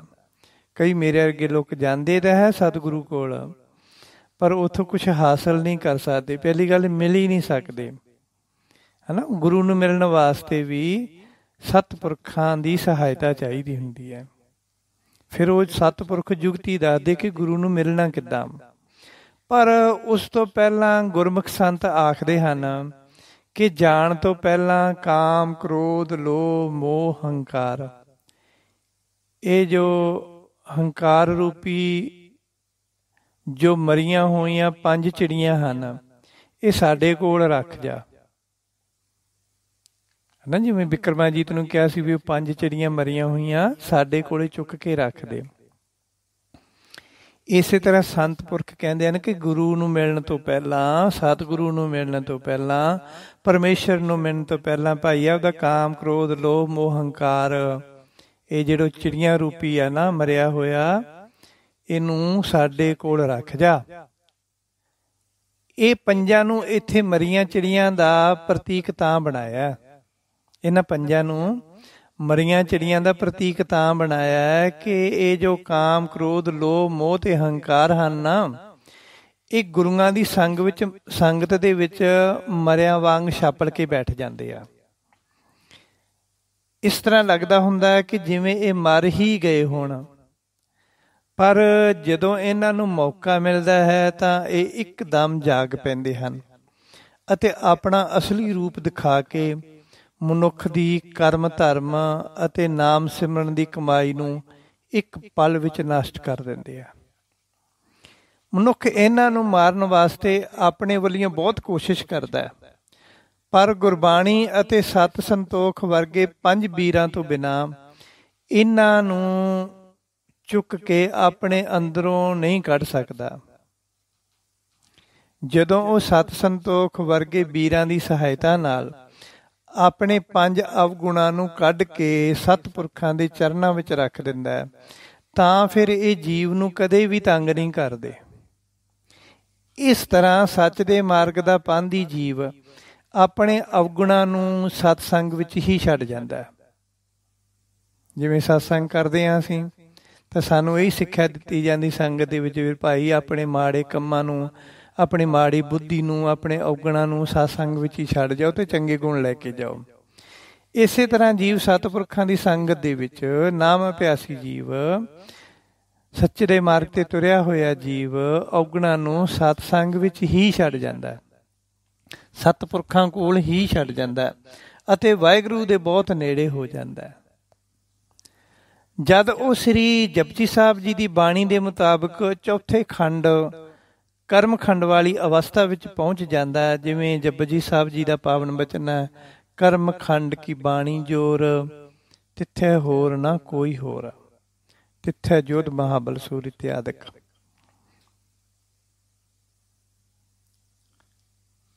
ਤਾਂ ਇਹਨਾਂ ਪੰਕਤੀਆਂ ਦੇ ਮੁਤਾਬਕ ਭਾਵ ਗੁਫੀ ਰੂਪਾ ਕਰਮ ਖੰਡ ਵਿੱਚ ਸਾਰੇ ਧਰਮਾਂ ਦੇ ਅਤੇ ਸਾਰੀ ਦੁਨੀਆ ਦੇ ਸੰਤ ਮਹਾਂਪੁਰਖ ਇੱਕੋ ਜਗ੍ਹਾ ਉੱਤੇ ਇਕੱਤਰ ਬੈਠੇ ਹੁੰਦੇ ਹਨ। ਜਿਵੇਂ ਬਿਕਰਮਾਜੀਤ ਗੁਫਾ ਦੇ ਅੰਦਰ ਜਦੋਂ ਗਿਆ ਸੀ, ਉਸਨੇ ਦੇਖਿਆ ਕਿ ਮੇਰੇ ਵਰਗੇ ਹੋਰ ਬਹੁਤ ਸਾਰੇ ਰਾਜੇ ਰਾਜਕੁਮਾਰ ਉੱਥੇ ਬੈਠੇ ਹਨ। ਇਸੇ ਤਰ੍ਹਾਂ ਹੀ ਕਰਮਖੰਡ ਵਾਲੀ ਅਵਸਥਾ ਵਿੱਚ ਜਾਂ ਉਸ ਥਾਂ ਤੇ ਉਹੋ ਜਿਹੇ ਨਾਮ ਅਭਿਆਸੀ ਸੰਤ ਮਹਾਂਪੁਰਖ ਬਹੁਤ ਪਹਿਲਾਂ ਤੋਂ ਹੀ ਉੱਥੇ ਇਕੱਤਰ ਬੈਠੇ ਹਨ, ਈਸ਼ਵਰ ਨੂੰ ਮਿਲਣ ਵਾਸਤੇ, ਪ੍ਰਾਪਤ ਕਰਨ ਵਾਸਤੇ। ਉੱਥੇ ਆਮਣੋ ਸਾਹਮਣੇ ਲੜਨ ਵਾਲੇ ਸੂਰਬੀਰ ਯੋਧੇ ਵੀ ਬੈਠੇ ਹਨ। ਤਿੱਥੈ ਜੋਧ ਮਹਾਬਲਸੂਰ। ਆਮਣੋ ਸਾਹਮਣੇ ਆਪਸ ਵਿੱਚ ਲੜਨ ਵਾਲੇ ਸੂਰਬੀਰ ਯੋਧੇ ਇਕੱਠੇ ਹੀ ਬੈਠੇ ਹਨ। ਇੱਥੇ ਲੜਦੇ ਸੀ ਦੁਨੀਆ 'ਚ, ਉੱਥੇ ਇਕੱਠੇ ਬੈਠੇ ਆ। ਉੱਥੇ ਹੋਰ ਕੋਈ ਨਹੀਂ ਹੈ, ਬਸ ਵਾਹਿਗੁਰੂ ਦੇ ਪਿਆਰ ਵਿੱਚ ਅਤੇ ਰੰਗ ਵਿੱਚ ਰੰਗੇ ਸੰਤ ਭਗਤ ਸੂਰਮੇ ਹੀ ਬੈਠੇ ਹਨ। ਭਾਵ ਉੱਥੇ ਨਿੰਦਕਾਂ, ਚੁਗਲਖੋਰਾਂ, ਈਰਖਾਵਾਦੀਆਂ ਵਾਸਤੇ ਕੋਈ ਵੀ ਜਗ੍ਹਾ ਨਹੀਂ ਹੈ। ਨਿੰਦਕਾਂ, ਚੁਗਲਾਂ, ਈਰਖਾਵਾਦੀਆਂ ਵਾਸਤੇ ਉੱਥੇ ਕੋਈ ਜਗ੍ਹਾ ਨਹੀਂ ਹੈ। ਤਿੱਥੇ ਹੋਰ ਨਾ ਕੋਈ ਹੋਰ, ਮਤਲਬ ਉੱਥੇ ਹੋਰ ਕਿਸੇ ਵਾਸਤੇ ਕੋਈ ਜਗ੍ਹਾ ਨਹੀਂ। ਉੱਥੇ ਸੰਤਾਂ ਮਹਾਂਪੁਰਖਾਂ ਅਤੇ ਸੂਰਬੀਰ ਯੋਧਿਆਂ ਵਾਸਤੇ ਹੀ ਜਗ੍ਹਾ ਹੈ।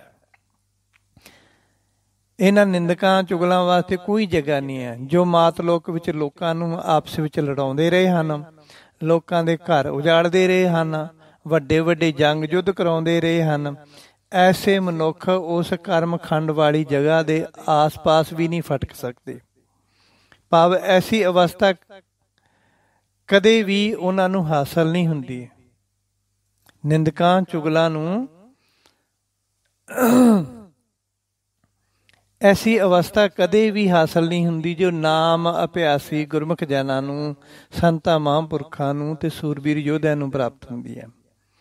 ਫਿਰ ਸਾਧਕ ਮਨੁੱਖ ਕਾਮ, ਕ੍ਰੋਧ ਰੂਪੀ 5 ਚਿੜੀਆਂ ਨੂੰ ਸਤਪੁਰਖਾਂ ਦੇ ਪਾਸ ਛੱਡ ਕੇ ਪਰਮਾਤਮਾ ਰੂਪੀ ਅਣਬੋਲਾ ਰਾਣੀ ਦੀ ਗੁਫਾ ਵਿੱਚ ਪਹੁੰਚ ਜਾਂਦਾ ਹੈ, ਜਿੱਥੇ ਪਾਰ ਬ੍ਰਹਮ ਦੀ ਪ੍ਰਾਪਤੀ ਵਾਸਤੇ ਪਹਿਲਾਂ ਤੋਂ ਹੀ ਸਾਧਕ, ਉਪਾਸ਼ਕ ਅਤੇ ਨਾਮ ਸਿਮਰਨ ਵਾਲੇ ਅਭਿਆਸੀ ਰੂਪੀ ਰਾਜਕੁਮਾਰ ਖੜੇ ਹੋਏ ਹਨ। ਉਹਨਾਂ ਉਪਾਸ਼ਕਾਂ ਅਤੇ ਨਾਮ ਅਭਿਆਸੀਆਂ ਨੂੰ ਈਸ਼ਵਰ ਵਿੱਚ ਲੀਨ ਬ੍ਰਹਮ ਗਿਆਨੀ ਰੂਪੀ ਆਹਲਾ ਵਜ਼ੀਰ, ਪਾਰ ਬ੍ਰਹਮ ਪਰਮੇਸ਼ਰ ਅਤੇ ਪੂਰੇ ਸਤਿਗੁਰੂ ਰੂਪੀ ਅਣਬੋਲਾ ਰਾਣੀ ਨੂੰ ਮਿਲਣ ਵਾਸਤੇ ਕੁਝ ਸ਼ਰਤਾਂ ਰੂਪੀ ਨਿਯਮ ਸਮਝਾ ਰਿਹਾ ਅਤੇ ਦੱਸ ਰਿਹਾ ਹੈ ਕਿ ਜੋ ਵੀ ਇਹਨਾਂ ਨਿਯਮ ਦੀ ਪਾਲਣਾ ਕਰੇਗਾ ਉਹੀ ਪੁਰਸ਼ ਪਾਰ ਬ੍ਰਹਮ ਅਤੇ ਪੂਰੇ ਸਤਿਗੁਰੂ ਰੂਪੀ ਅਣਬੋਲਾ ਰਾਣੀ ਕੋਲ ਪਹੁੰਚ ਸਕਦਾ, ਉਹੀ ਪਾਰ ਬ੍ਰਹਮ ਪਰਮੇਸ਼ਰ ਕੋਲ ਪਹੁੰਚ ਸਕਦਾ ਜੋ ਇਸ ਭਗਤੀ ਮਾਰਗ ਦੇ ਨਿਯਮਾਂ ਦੀ ਪਾਲਣਾ ਕਰੇਗਾ। ਗੁਰਬਾਣੀ ਅਤੇ ਵੇਦਾਂ ਦੀ ਬਾਣੀ ਵਿੱਚੋਂ ਹਾਸਲ ਕੀਤੇ ਸਤ ਸੰਤੋਖ ਵਰਗੇ ਚੰਗੇ ਗੁਣਾਂ ਰੂਪੀ 4 ਵੀਰਾਂ ਦੀ ਸਹਾਇਤਾ ਨਾਲ ਨਾਮ ਅਭਿਆਸੀ ਅਤੇ ਸਾਧਕ ਜੀਵ ਆਪਣੇ ਸਾਰੇ ਨਿਯਮਾਂ ਦੀ ਪਾਲਣਾ ਕਰਦਾ ਹੋਇਆ ਆਹਲਾ ਵਜ਼ੀਰ ਰੂਪੀ ਬ੍ਰਹਮ ਗਿਆਨੀ ਨੂੰ ਪ੍ਰਸੰਨ ਕਰ ਲੈਂਦਾ ਹੈ। ਫਿਰ ਸੰਤ ਬ੍ਰਹਮ ਗਿਆਨੀ ਪ੍ਰਸੰਨਤਾ ਦੇ ਨਾਲ ਉਸ ਦੇ ਸਿਰ ਉੱਤੇ ਹੱਥ ਰੱਖਦੇ ਹਨ ਅਤੇ ਉਸ ਦੀ ਆਤਮਿਕ ਅਵਸਥਾ ਨੂੰ ਉਸ ਜਗ੍ਹਾ ਉੱਤੇ ਲੈ ਜਾਂਦੇ ਆ ਜਿੱਥੇ ਗੁਰ ਪਰਮੇਸ਼ਰ ਇੱਕੋ ਜਾਣ ਵਾਲੀ ਅਵਸਥਾ ਹੁੰਦੀ ਹੈ।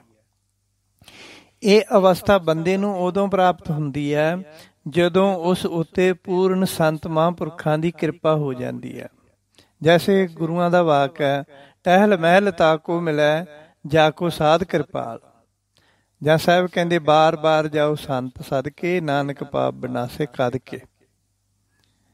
ਭਾਵ ਕਿ ਸੰਤਾਂ ਦੀ ਕਿਰਪਾ ਨਾਲ ਮਨੁੱਖ ਨੂੰ ਗੁਰੂ ਦਾ ਦੁਆਰ ਮਿਲਦਾ ਹੈ, ਭਾਵ ਗੁਰੂ ਦੀ ਪ੍ਰਾਪਤੀ ਹੁੰਦੀ ਹੈ ਅਤੇ ਗੁਰੂ ਦੀ ਕਿਰਪਾ ਨਾਲ ਹੀ ਪਰਮੇਸ਼ਰ ਦੀ ਪ੍ਰਾਪਤੀ ਹੁੰਦੀ ਹੈ। ਫਿਰ ਜੀਵ ਨੇ ਗੁਰੂ ਦੀ ਸੇਵਾ ਕਰਕੇ ਗੁਰੂ ਨੂੰ ਪ੍ਰਸੰਨ ਕਰਨਾ ਹੁੰਦਾ ਹੈ।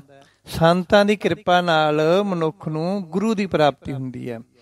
ਇਸੇ ਤਰ੍ਹਾਂ ਟਹਿਲ ਮਹਿਲ ਤਾਕੋ ਮਿਲੈ, ਉਸ ਨੂੰ ਹੀ ਚੰਗਾ ਸੁੱਖ ਤੇ ਆਰਾਮ ਮਿਲਦਾ, ਉਸ ਨੂੰ ਆਨੰਦ ਮਿਲਦਾ, ਉਸ ਨੂੰ ਸੱਚਖੰਡ ਮਿਲਦਾ।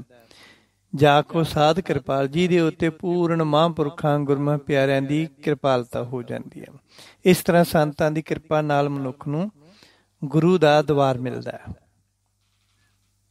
ਭਾਵ ਗੁਰੂ ਦੀ ਪ੍ਰਾਪਤੀ ਹੁੰਦੀ ਹੈ। ਫਿਰ ਅੱਗੇ ਗੁਰੂ ਦੀ ਕਿਰਪਾ ਨਾਲ ਪਰਮੇਸ਼ਰ ਦੀ ਪ੍ਰਾਪਤੀ ਹੁੰਦੀ ਹੈ।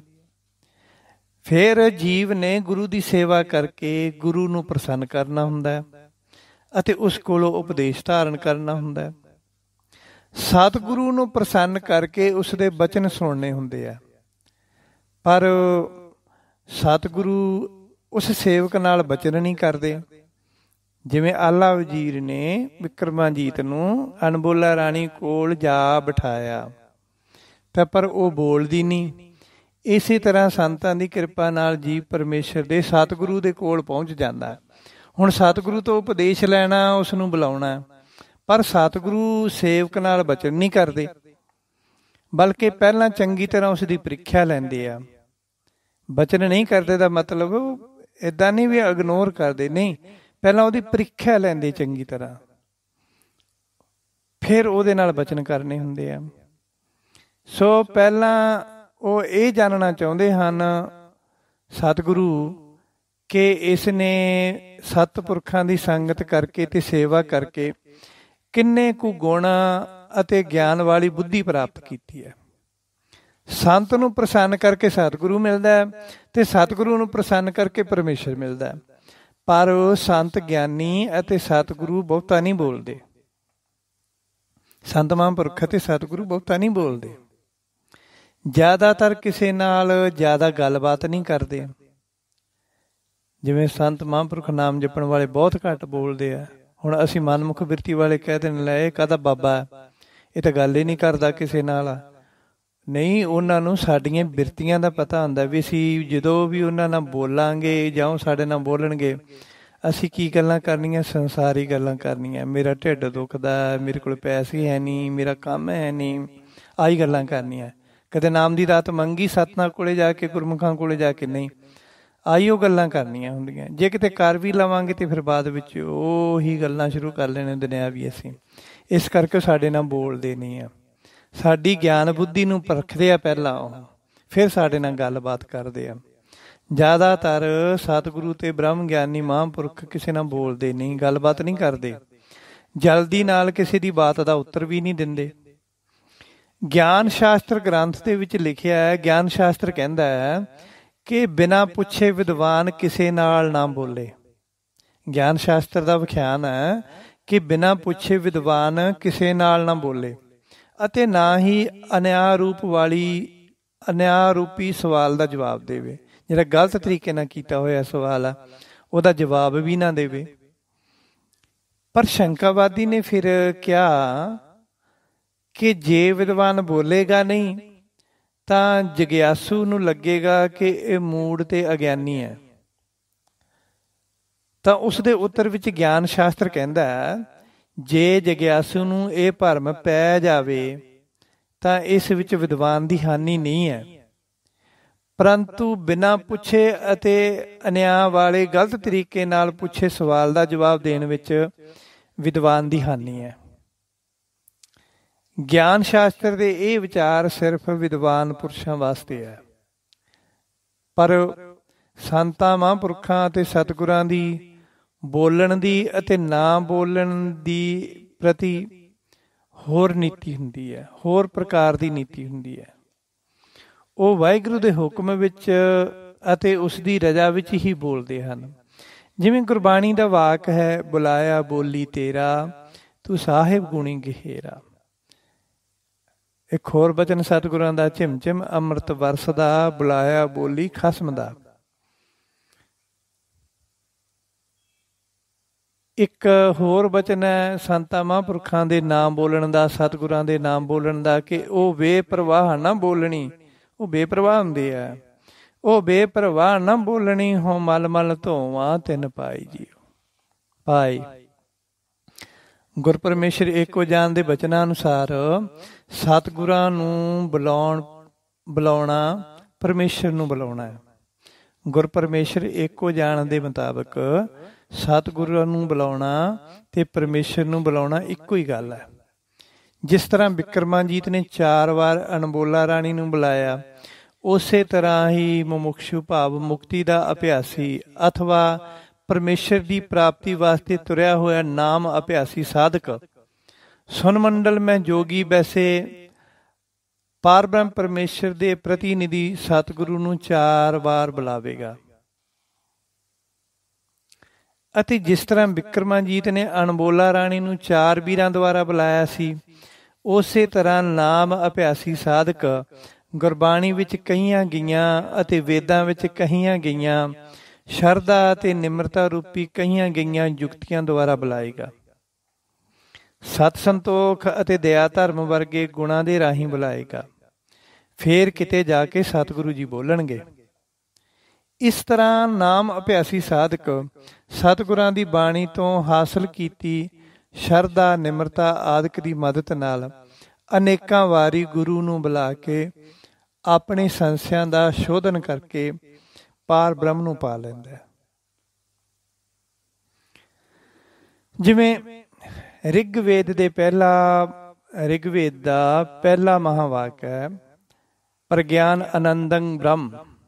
ਰਿਗਵੇਦ ਦਾ ਪਹਿਲਾ ਮਹਾਵਾਕ ਹੈ ਪ੍ਰਗਿਆਨ ਆਨੰਦੰ ਬ੍ਰਹਮ।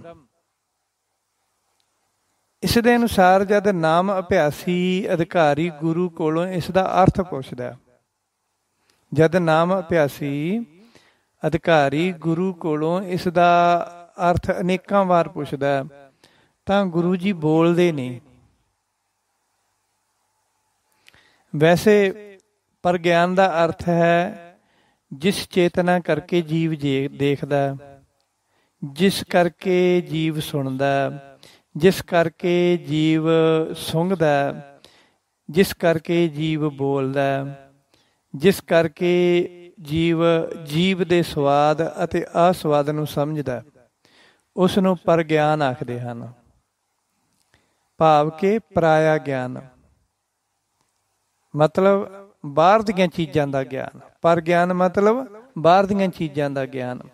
ਤੇ ਰਿਗਵੇਦ ਦਾ ਬਚਨ ਹੈ ਕਿ ਪ੍ਰਗਿਆਨ ਆਨੰਦੰ ਬ੍ਰਹਮ। ਅਸੀਂ ਲੋਕ ਬਾਹਰ ਦੇ ਗਿਆਨ ਨੂੰ ਹੀ ਆਨੰਦ ਸਮਝਦੇ ਹਾਂ ਤੇ ਉਸੇ ਨੂੰ ਪਾਰ ਬ੍ਰਹਮ ਦਾ ਆਨੰਦ ਸਮਝ ਲੈਂਦੇ ਹਾਂ। ਸਾਡੀ ਬੁੱਧੀ ਇੰਨੀ ਕੀ ਹੈ, ਬਾਹਰ ਦੇ ਆਨੰਦ ਨੂੰ ਹੀ ਪਾਰ ਬ੍ਰਹਮ ਦਾ ਆਨੰਦ ਸਮਝ ਲੈਂਦੇ, ਬਾਹਰ ਦੇ ਗਿਆਨ ਨੂੰ ਹੀ ਪਾਰ ਬ੍ਰਹਮ ਦਾ ਆਨੰਦ ਸਮਝ ਲੈਂਦੇ ਆ। ਵੈਸੇ ਇਸੇ ਤਰ੍ਹਾਂ ਦੇ ਨਾਲ ਪਰ ਗਿਆਨ ਦਾ ਅਰਥ ਹੈ ਪਰਾਇਆ ਗਿਆਨ, ਬਾਹਰ ਦੀਆਂ ਚੀਜ਼ਾਂ ਦਾ ਗਿਆਨ, ਖਾਣ ਪੀਣ ਦਾ ਗਿਆਨ। ਮਿੱਠੀ ਹੈ, ਇਹ ਕੌੜੀ ਹੈ, ਇਹ ਸਵਾਦ ਹੈ, ਸੁੰਘਣ ਵਿੱਚ ਬੜੀ ਖੁਸ਼ਬੂਦਾਰ ਹੈ, ਇਹ ਗੱਲਾਂ ਬੋਲਣ ਦੇ ਵਿੱਚ ਬੜੀਆਂ ਚੰਗੀਆਂ। ਸੋ ਇਹ ਸਾਡਾ ਬਾਹਰ ਦਾ ਗਿਆਨ ਆ, ਪਰ ਗਿਆਨ ਹੈ ਇਹ। ਸੋ ਗਿਆਨ ਤੇ ਪਰ ਗਿਆਨ ਦੋਵੇਂ ਹੀ ਈਸ਼ਵਰ ਦੀ ਰਚਨਾ ਹਨ। ਜਦ ਮਨੁੱਖ ਦੇ ਵਿਚਾਰ ਅੰਤਰਮੁਖੀ ਹੋ ਜਾਂਦੇ ਹਨ ਤਾਂ ਉਹ ਗਿਆਨਵਾਨ ਹੋ ਜਾਂਦਾ ਹੈ। ਭਾਵ ਈਸ਼ਵਰ ਦੀ ਕਿਰਪਾ ਨਾਲ ਉਹ ਗਿਆਨੀ ਹੋ ਜਾਂਦਾ ਹੈ, ਜਿਸ ਨੂੰ ਅਸੀਂ ਗਿਆਨ ਆਖਦੇ ਹਾਂ। ਜਦ ਜੀਵ ਦੇ ਵਿਚਾਰ ਬਾਹਰ ਮੁਖੀ ਹੋ ਜਾਂਦੇ ਹਨ, ਭਾਵ ਬਾਹਰ ਦੀਆਂ ਚੀਜ਼ਾਂ ਦਾ ਗਿਆਨ ਹਾਸਲ ਕਰਨ ਲੱਗ ਜਾਂਦਾ ਹੈ ਜੀਵ, ਅਥਵਾ ਪਰਾਇਆ ਗਿਆਨ ਇਕੱਠਾ ਕਰ ਲੈਂਦਾ ਹੈ, ਤਾਂ ਈਸ਼ਵਰ ਉਸ ਨੂੰ ਪਰਗਿਆਨੀ ਬਣਾ ਦਿੰਦਾ ਹੈ। ਇਸ ਨੂੰ ਹੀ ਪਰ ਗਿਆਨ ਆਖਦੇ ਹਨ। ਇੱਥੇ ਜਗਿਆਸੂ ਨੇ ਸਤਿਗੁਰੂ ਨੂੰ ਬੁਲਾਉਣ ਵਾਸਤੇ ਪਰ ਗਿਆਨ ਨੂੰ ਹੀ ਆਪਣੀ ਟੇਕ ਬਣਾਇਆ। ਉਹ ਬਾਹਰ ਦਿਖਣ ਵਾਲੀਆਂ ਚੀਜ਼ਾਂ ਭਾਵ ਪਰ ਗਿਆਨ ਵਰਗੀਆਂ ਗੱਲਾਂ ਕਰਕੇ, ਪਰ ਗਿਆਨ ਵਰਗੀਆਂ ਗੱਲਾਂ ਕਰਕੇ ਸਤਿਗੁਰੂ ਨੂੰ ਬੁਲਾਉਣ ਦੀ ਕੋਸ਼ਿਸ਼ ਕਰਦਾ ਹੈ। ਤਦ ਨਾਮ ਅਭਿਆਸੀ ਸਾਧਕ ਅਧਿਕਾਰੀ ਜੀਵ ਪਰ ਗਿਆਨ ਮਹਾਵਾਕ ਤੋਂ ਪੁੱਛਦਾ ਹੈ ਕਿ ਹੇ ਪਰ ਗਿਆਨ, ਤੂੰ ਸੁਖੀ ਹੈ ਕਿ ਦੁਖੀ ਹੈ। ਜਿਵੇਂ ਬਿਕਰਮਾਜੀਤ ਨੇ ਪਾਵੇ ਵਾਲੇ ਵੀਰ ਕੋਲੋਂ ਪੁੱਛਿਆ ਸੀ, ਜਾਂ ਪਲੰਗ ਵਾਲੇ ਵੀਰ ਕੋਲੋਂ ਪੁੱਛਿਆ ਸੀ, ਜਾਂ ਦੀਵੇ ਕੋਲੋਂ ਪੁੱਛਿਆ ਸੀ, ਜਾਂ ਹਾਰ ਕੋਲੋਂ ਪੁੱਛਿਆ ਸੀ। ਇਸੇ ਤਰ੍ਹਾਂ ਨਾਮ ਅਧਿਕਾਰੀ ਸਾਧਕ ਅਧਿਕਾਰੀ ਨਾਮ ਅਭਿਆਸੀ ਜੀਵ ਪਰ ਗਿਆਨ ਨਾਲ ਹੀ ਗੱਲ ਕਰਦਾ, ਪਰ ਗਿਆਨ ਦੀਆਂ ਚੀਜ਼ਾਂ ਨਾਲ ਹੀ ਗੱਲ ਕਰਦਾ। ਉਹਨਾਂ ਤੋਂ ਪੁੱਛਦਾ ਵੀ ਤੁਸੀਂ ਸੁਖੀ ਹੋ ਕਿ ਦੁਖੀ ਹੋ। ਪਰ ਗਿਆਨ ਆਖਦਾ ਹੈ ਕਿ ਪ੍ਰਮਾਤਮਾ ਨੇ ਮੈਨੂੰ ਬਾਹਰ ਦੀਆਂ ਉਪਾਧੀਆਂ ਵਿੱਚ ਪਾ ਕੇ ਤੰਗ ਕਰ ਛੱਡਿਆ। ਜਦੋਂ ਮੈਂ ਨਿਰ ਉਪਾਦ ਸੀ, ਭਾਵ ਅਪਰਾਧ ਤੋਂ ਰਹਿਤ ਸੀ, ਤਾਂ ਮੈਂ ਬੜਾ ਸੁਖੀ ਸੀ। ਹੁਣ ਮੈਨੂੰ ਉਪਾਧੀਆਂ ਕਰਕੇ ਅਨੇਕਾਂ ਜੂਨੀਆਂ ਵਿੱਚ ਭਟਕਣਾ ਪੈਂਦਾ ਹੈ ਅਤੇ ਕਈ ਤਰ੍ਹਾਂ ਦੇ ਦੁੱਖ ਸੁੱਖ ਸਹਿਣ ਕਰਨੇ ਪੈਂਦੇ ਹਨ। ਗੁਰਬਾਣੀ ਦੇ ਵਾਕ ਅਨੁਸਾਰ ਜਿਹਵਾ ਇੰਦਰੀ ਸਾਧ ਲੁਭਾਨਾ, ਜਿਹਵਾ ਇੰਦਰੀ ਸਾਧ ਲੁਭਾਨਾ, ਜਿਹਵਾ ਇੰਦਰੀ ਸਾਧ ਲੁਭਾਨਾ ਦੇ ਅਨੁਸਾਰ ਜੀਵ ਅਤੇ ਵਿਸ਼ੇ ਭੋਗ ਦੇ ਸਵਾਦਾਂ ਰਾਹੀਂ ਮੈਂ ਠੱਗਿਆ ਗਿਆ ਹਾਂ। ਪਰ ਗਿਆਨ ਕਹਿੰਦਾ ਕਿ ਜੀਵ ਅਤੇ ਵਿਸ਼ੇ ਭੋਗ ਦੇ ਸਵਾਦਾਂ ਰਾਹੀਂ ਮੈਂ ਠੱਗਿਆ ਗਿਆ ਹਾਂ। ਗੁਰਬਾਣੀ ਦਾ ਵਾਕ ਹੈ, ਤੀਨੇ ਤਾਪ ਨਿਵਾਰਨ ਹਾਰਾ, ਦੁੱਖ ਅੰਤਾ ਸੁਖ ਰਾਸ। ਭਾਵ ਕਿ ਗੁਰਬਾਣੀ ਨੇ 3 ਪ੍ਰਕਾਰ ਦੇ ਤਾਪ ਮੰਨੇ ਹਨ, ਰੋਗ ਮੰਨੇ ਹਨ, ਆਦਿ ਵਿਆਧ ਉਪਾਦ। ਆਦਿ ਤੋਂ ਭਾਵ ਹੈ ਕਿ ਚਿੰਤਾ ਅਤੇ ਦੂਸਰੇ ਦੀਆਂ ਦਿੱਤੀਆਂ ਪਰੇਸ਼ਾਨੀਆਂ ਤੋਂ ਪੈਦਾ ਹੋਇਆ ਰੋਗ। ਵਿਆਧ ਤੋਂ ਭਾਵ ਹੈ ਕਿ ਕਿਸੇ ਪ੍ਰਕਾਰ ਦਾ ਸਰੀਰ ਨੂੰ ਰੋਗ ਜਾਂ ਬਿਮਾਰੀ ਲੱਗ ਜਾਵੇ। ਉਪਾਦ ਤੋਂ ਭਾਵ ਹੈ ਕਿ ਲੜਾਈ ਝਗੜੇ ਕਰਕੇ ਵਧੇ ਕਲੇਸ਼। ਸੋ ਪਰ ਗਿਆਨ ਕਹਿੰਦਾ, ਹੇ ਨਾਮ ਅਭਿਆਸੀ ਸਾਧਕ ਅਧਿਕਾਰੀ, ਮੈਂ ਇਹਨਾਂ 3 ਰੋਗਾਂ ਕਰਕੇ ਹਰ ਵੇਲੇ ਤੇ ਹਰ ਜਨਮ ਵਿੱਚ ਦੁਖੀ ਹੁੰਦਾ। ਪਰ ਜਦੋਂ ਮੈਂ ਨਿਰਉਪਾਦ ਸੀ, ਭਾਵ ਇਹਨਾਂ 3 ਰੋਗਾਂ ਤੋਂ ਰਹਿਤ ਸੀ, ਤਾਂ ਮੈਂ ਬਹੁਤ ਸੁਖੀ ਸੀ। ਹੇ ਸਾਧਕ ਅਧਿਕਾਰੀ, ਪਰ ਗਿਆਨ ਕਹਿੰਦਾ, ਹੇ ਸਾਧਕ ਨਾਮ ਅਭਿਆਸੀ ਅਧਿਕਾਰੀ ਅਤੇ ਨਾਮ ਅਭਿਆਸੀ, ਮੈਂ ਤੇਰੇ ਨਾਲ ਇੱਕ ਵਿਚਾਰ ਕਰਦਾ। ਜਿਵੇਂ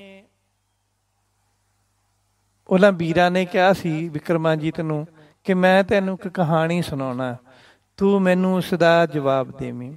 ਇਸੇ ਤਰ੍ਹਾਂ ਪਰ ਗਿਆਨ ਨਾਮ ਅਭਿਆਸੀ ਜੀਵ ਨੂੰ ਕਹਿੰਦਾ ਹੈ ਕਿ ਮੈਂ ਤੇਰੇ ਨਾਲ ਇੱਕ ਵਿਚਾਰ ਕਰਦਾ ਕਿ ਵੇਦਾਂ ਵਿੱਚ ਮੁਕਤੀ ਰੂਪ ਕੰਨਿਆਂ ਦੇ 3 ਪਤੀ ਮੰਨੇ ਹਨ। ਵੇਦਾਂ ਦੇ ਵਿੱਚ ਮੁਕਤੀ ਰੂਪ ਕੰਨਿਆਂ ਦੇ 3 ਪਤੀ ਮੰਨੇ ਹਨ, ਕਰਮੀ, ਉਪਾਸਕੀ ਅਤੇ ਗਿਆਨੀ। ਵੇਦਾਂ ਨੇ ਇਹ ਮੁਕਤੀ ਦੇ ਪਤੀ ਮੰਨੇ ਹਨ। ਹੁਣ ਤੂੰ ਦੱਸ ਕਿ ਸ਼ੁਭ ਕਰਮ ਕਰਨ ਵਾਲੇ ਨੂੰ ਮੁਕਤੀ ਮਿਲੇ, ਜਾਂ ਪੂਜਾ ਉਪਾਸਨਾ ਕਰਨ ਵਾਲੇ ਨੂੰ ਮੁਕਤੀ ਮਿਲੇ, ਜਾਂ ਗਿਆਨੀ ਨੂੰ ਮੁਕਤੀ ਮਿਲੇ। ਜਿਵੇਂ ਹੁਣ ਉਹ ਵੀਰਾਂ ਦੇ ਜਵਾਬ ਦਾ ਸਵਾਲ ਦਾ ਉੱਤਰ ਦਿੱਤਾ ਸੀ ਰਾਜਾ ਬਿਕਰਮਾਜੀਤ ਨੇ, ਉਵੇਂ ਤਰ੍ਹਾਂ ਹੀ ਪ੍ਰਗਿਆਨ ਦੇ ਇਸ ਸਵਾਲ ਦਾ ਕਿ ਮੁਕਤੀ ਦੇ 3 ਪਤੀ ਮੰਨੇ ਹਨ, ਕਰਮੀ, ਉਪਾਸਕੀ ਤੇ ਗਿਆਨੀ। ਹੁਣ ਤੂੰ ਦੱਸ ਕਿ ਮੁਕਤੀ ਕਿਹਨੂੰ ਮਿਲਣੀ ਚਾਹੀਦੀ ਆ? ਕਰਮ ਕਰਨ ਵਾਲੇ ਨੂੰ ਮਿਲਣੀ ਚਾਹੀਦੀ ਆ, ਪੂਜਾ ਉਪਾਸਨਾ ਕਰਨ ਵਾਲੇ ਨੂੰ ਮਿਲਣੀ ਚਾਹੀਦੀ ਆ, ਜਾਂ ਗਿਆਨੀ ਨੂੰ ਮਿਲਣੀ ਚਾਹੀਦੀ ਆ? ਤਾਂ ਨਾਮ ਅਭਿਆਸੀ ਸਾਧਕ ਬਿਕਰਮਾਜੀਤ ਵਾਂਗ ਕਹਿੰਦਾ ਹੈ ਕਿ ਮੁਕਤੀ ਰੂਪ ਕੰਨਿਆ ਉਪਾਸਕ ਨੂੰ ਮਿਲਣੀ ਚਾਹੀਦੀ ਆ। ਤਾਂ ਜਿਸ ਤਰ੍ਹਾਂ ਅਣਬੋਲਾ ਰਾਣੀ ਨੇ ਉਸਦੇ ਗਲਤ ਜਵਾਬ ਦਾ ਉੱਤਰ ਦਿੱਤਾ ਸੀ, ਉਸੇ ਤਰ੍ਹਾਂ ਅਣਬੋਲਾ ਰਾਣੀ ਰੂਪੀ ਸਤਿਗੁਰੂ ਕ੍ਰੋਧ ਕਰਕੇ ਬੋਲੇ, ਹੇ ਮੂਰਖ, ਮੁਕਤੀ ਉਪਾਸਕ ਨੂੰ ਕਿਸ ਤਰ੍ਹਾਂ ਮਿਲਣੀ ਚਾਹੀਦੀ ਆ? ਮਰਨ ਤੋਂ ਬਾਅਦ ਉਪਾਸਕ ਨੂੰ ਫੇਰ ਨੀਚੇ ਕਰਾਇਆ ਜਾਏਗਾ, ਭਾਵ ਕਿ ਉਸਨੂੰ ਇੱਕ ਵਾਰ ਫੇਰ ਮਨੁੱਖਾ ਜਨਮ ਮਿਲੇਗਾ, ਅਤੇ ਨਾ ਹੀ ਕਰਮੀ ਨੂੰ ਮੁਕਤੀ ਮਿਲੇਗੀ, ਕਿਉਂਕਿ ਕਰਮੀ ਨੂੰ ਫੇਰ ਜਨਮ ਮਿਲਣਗੇ।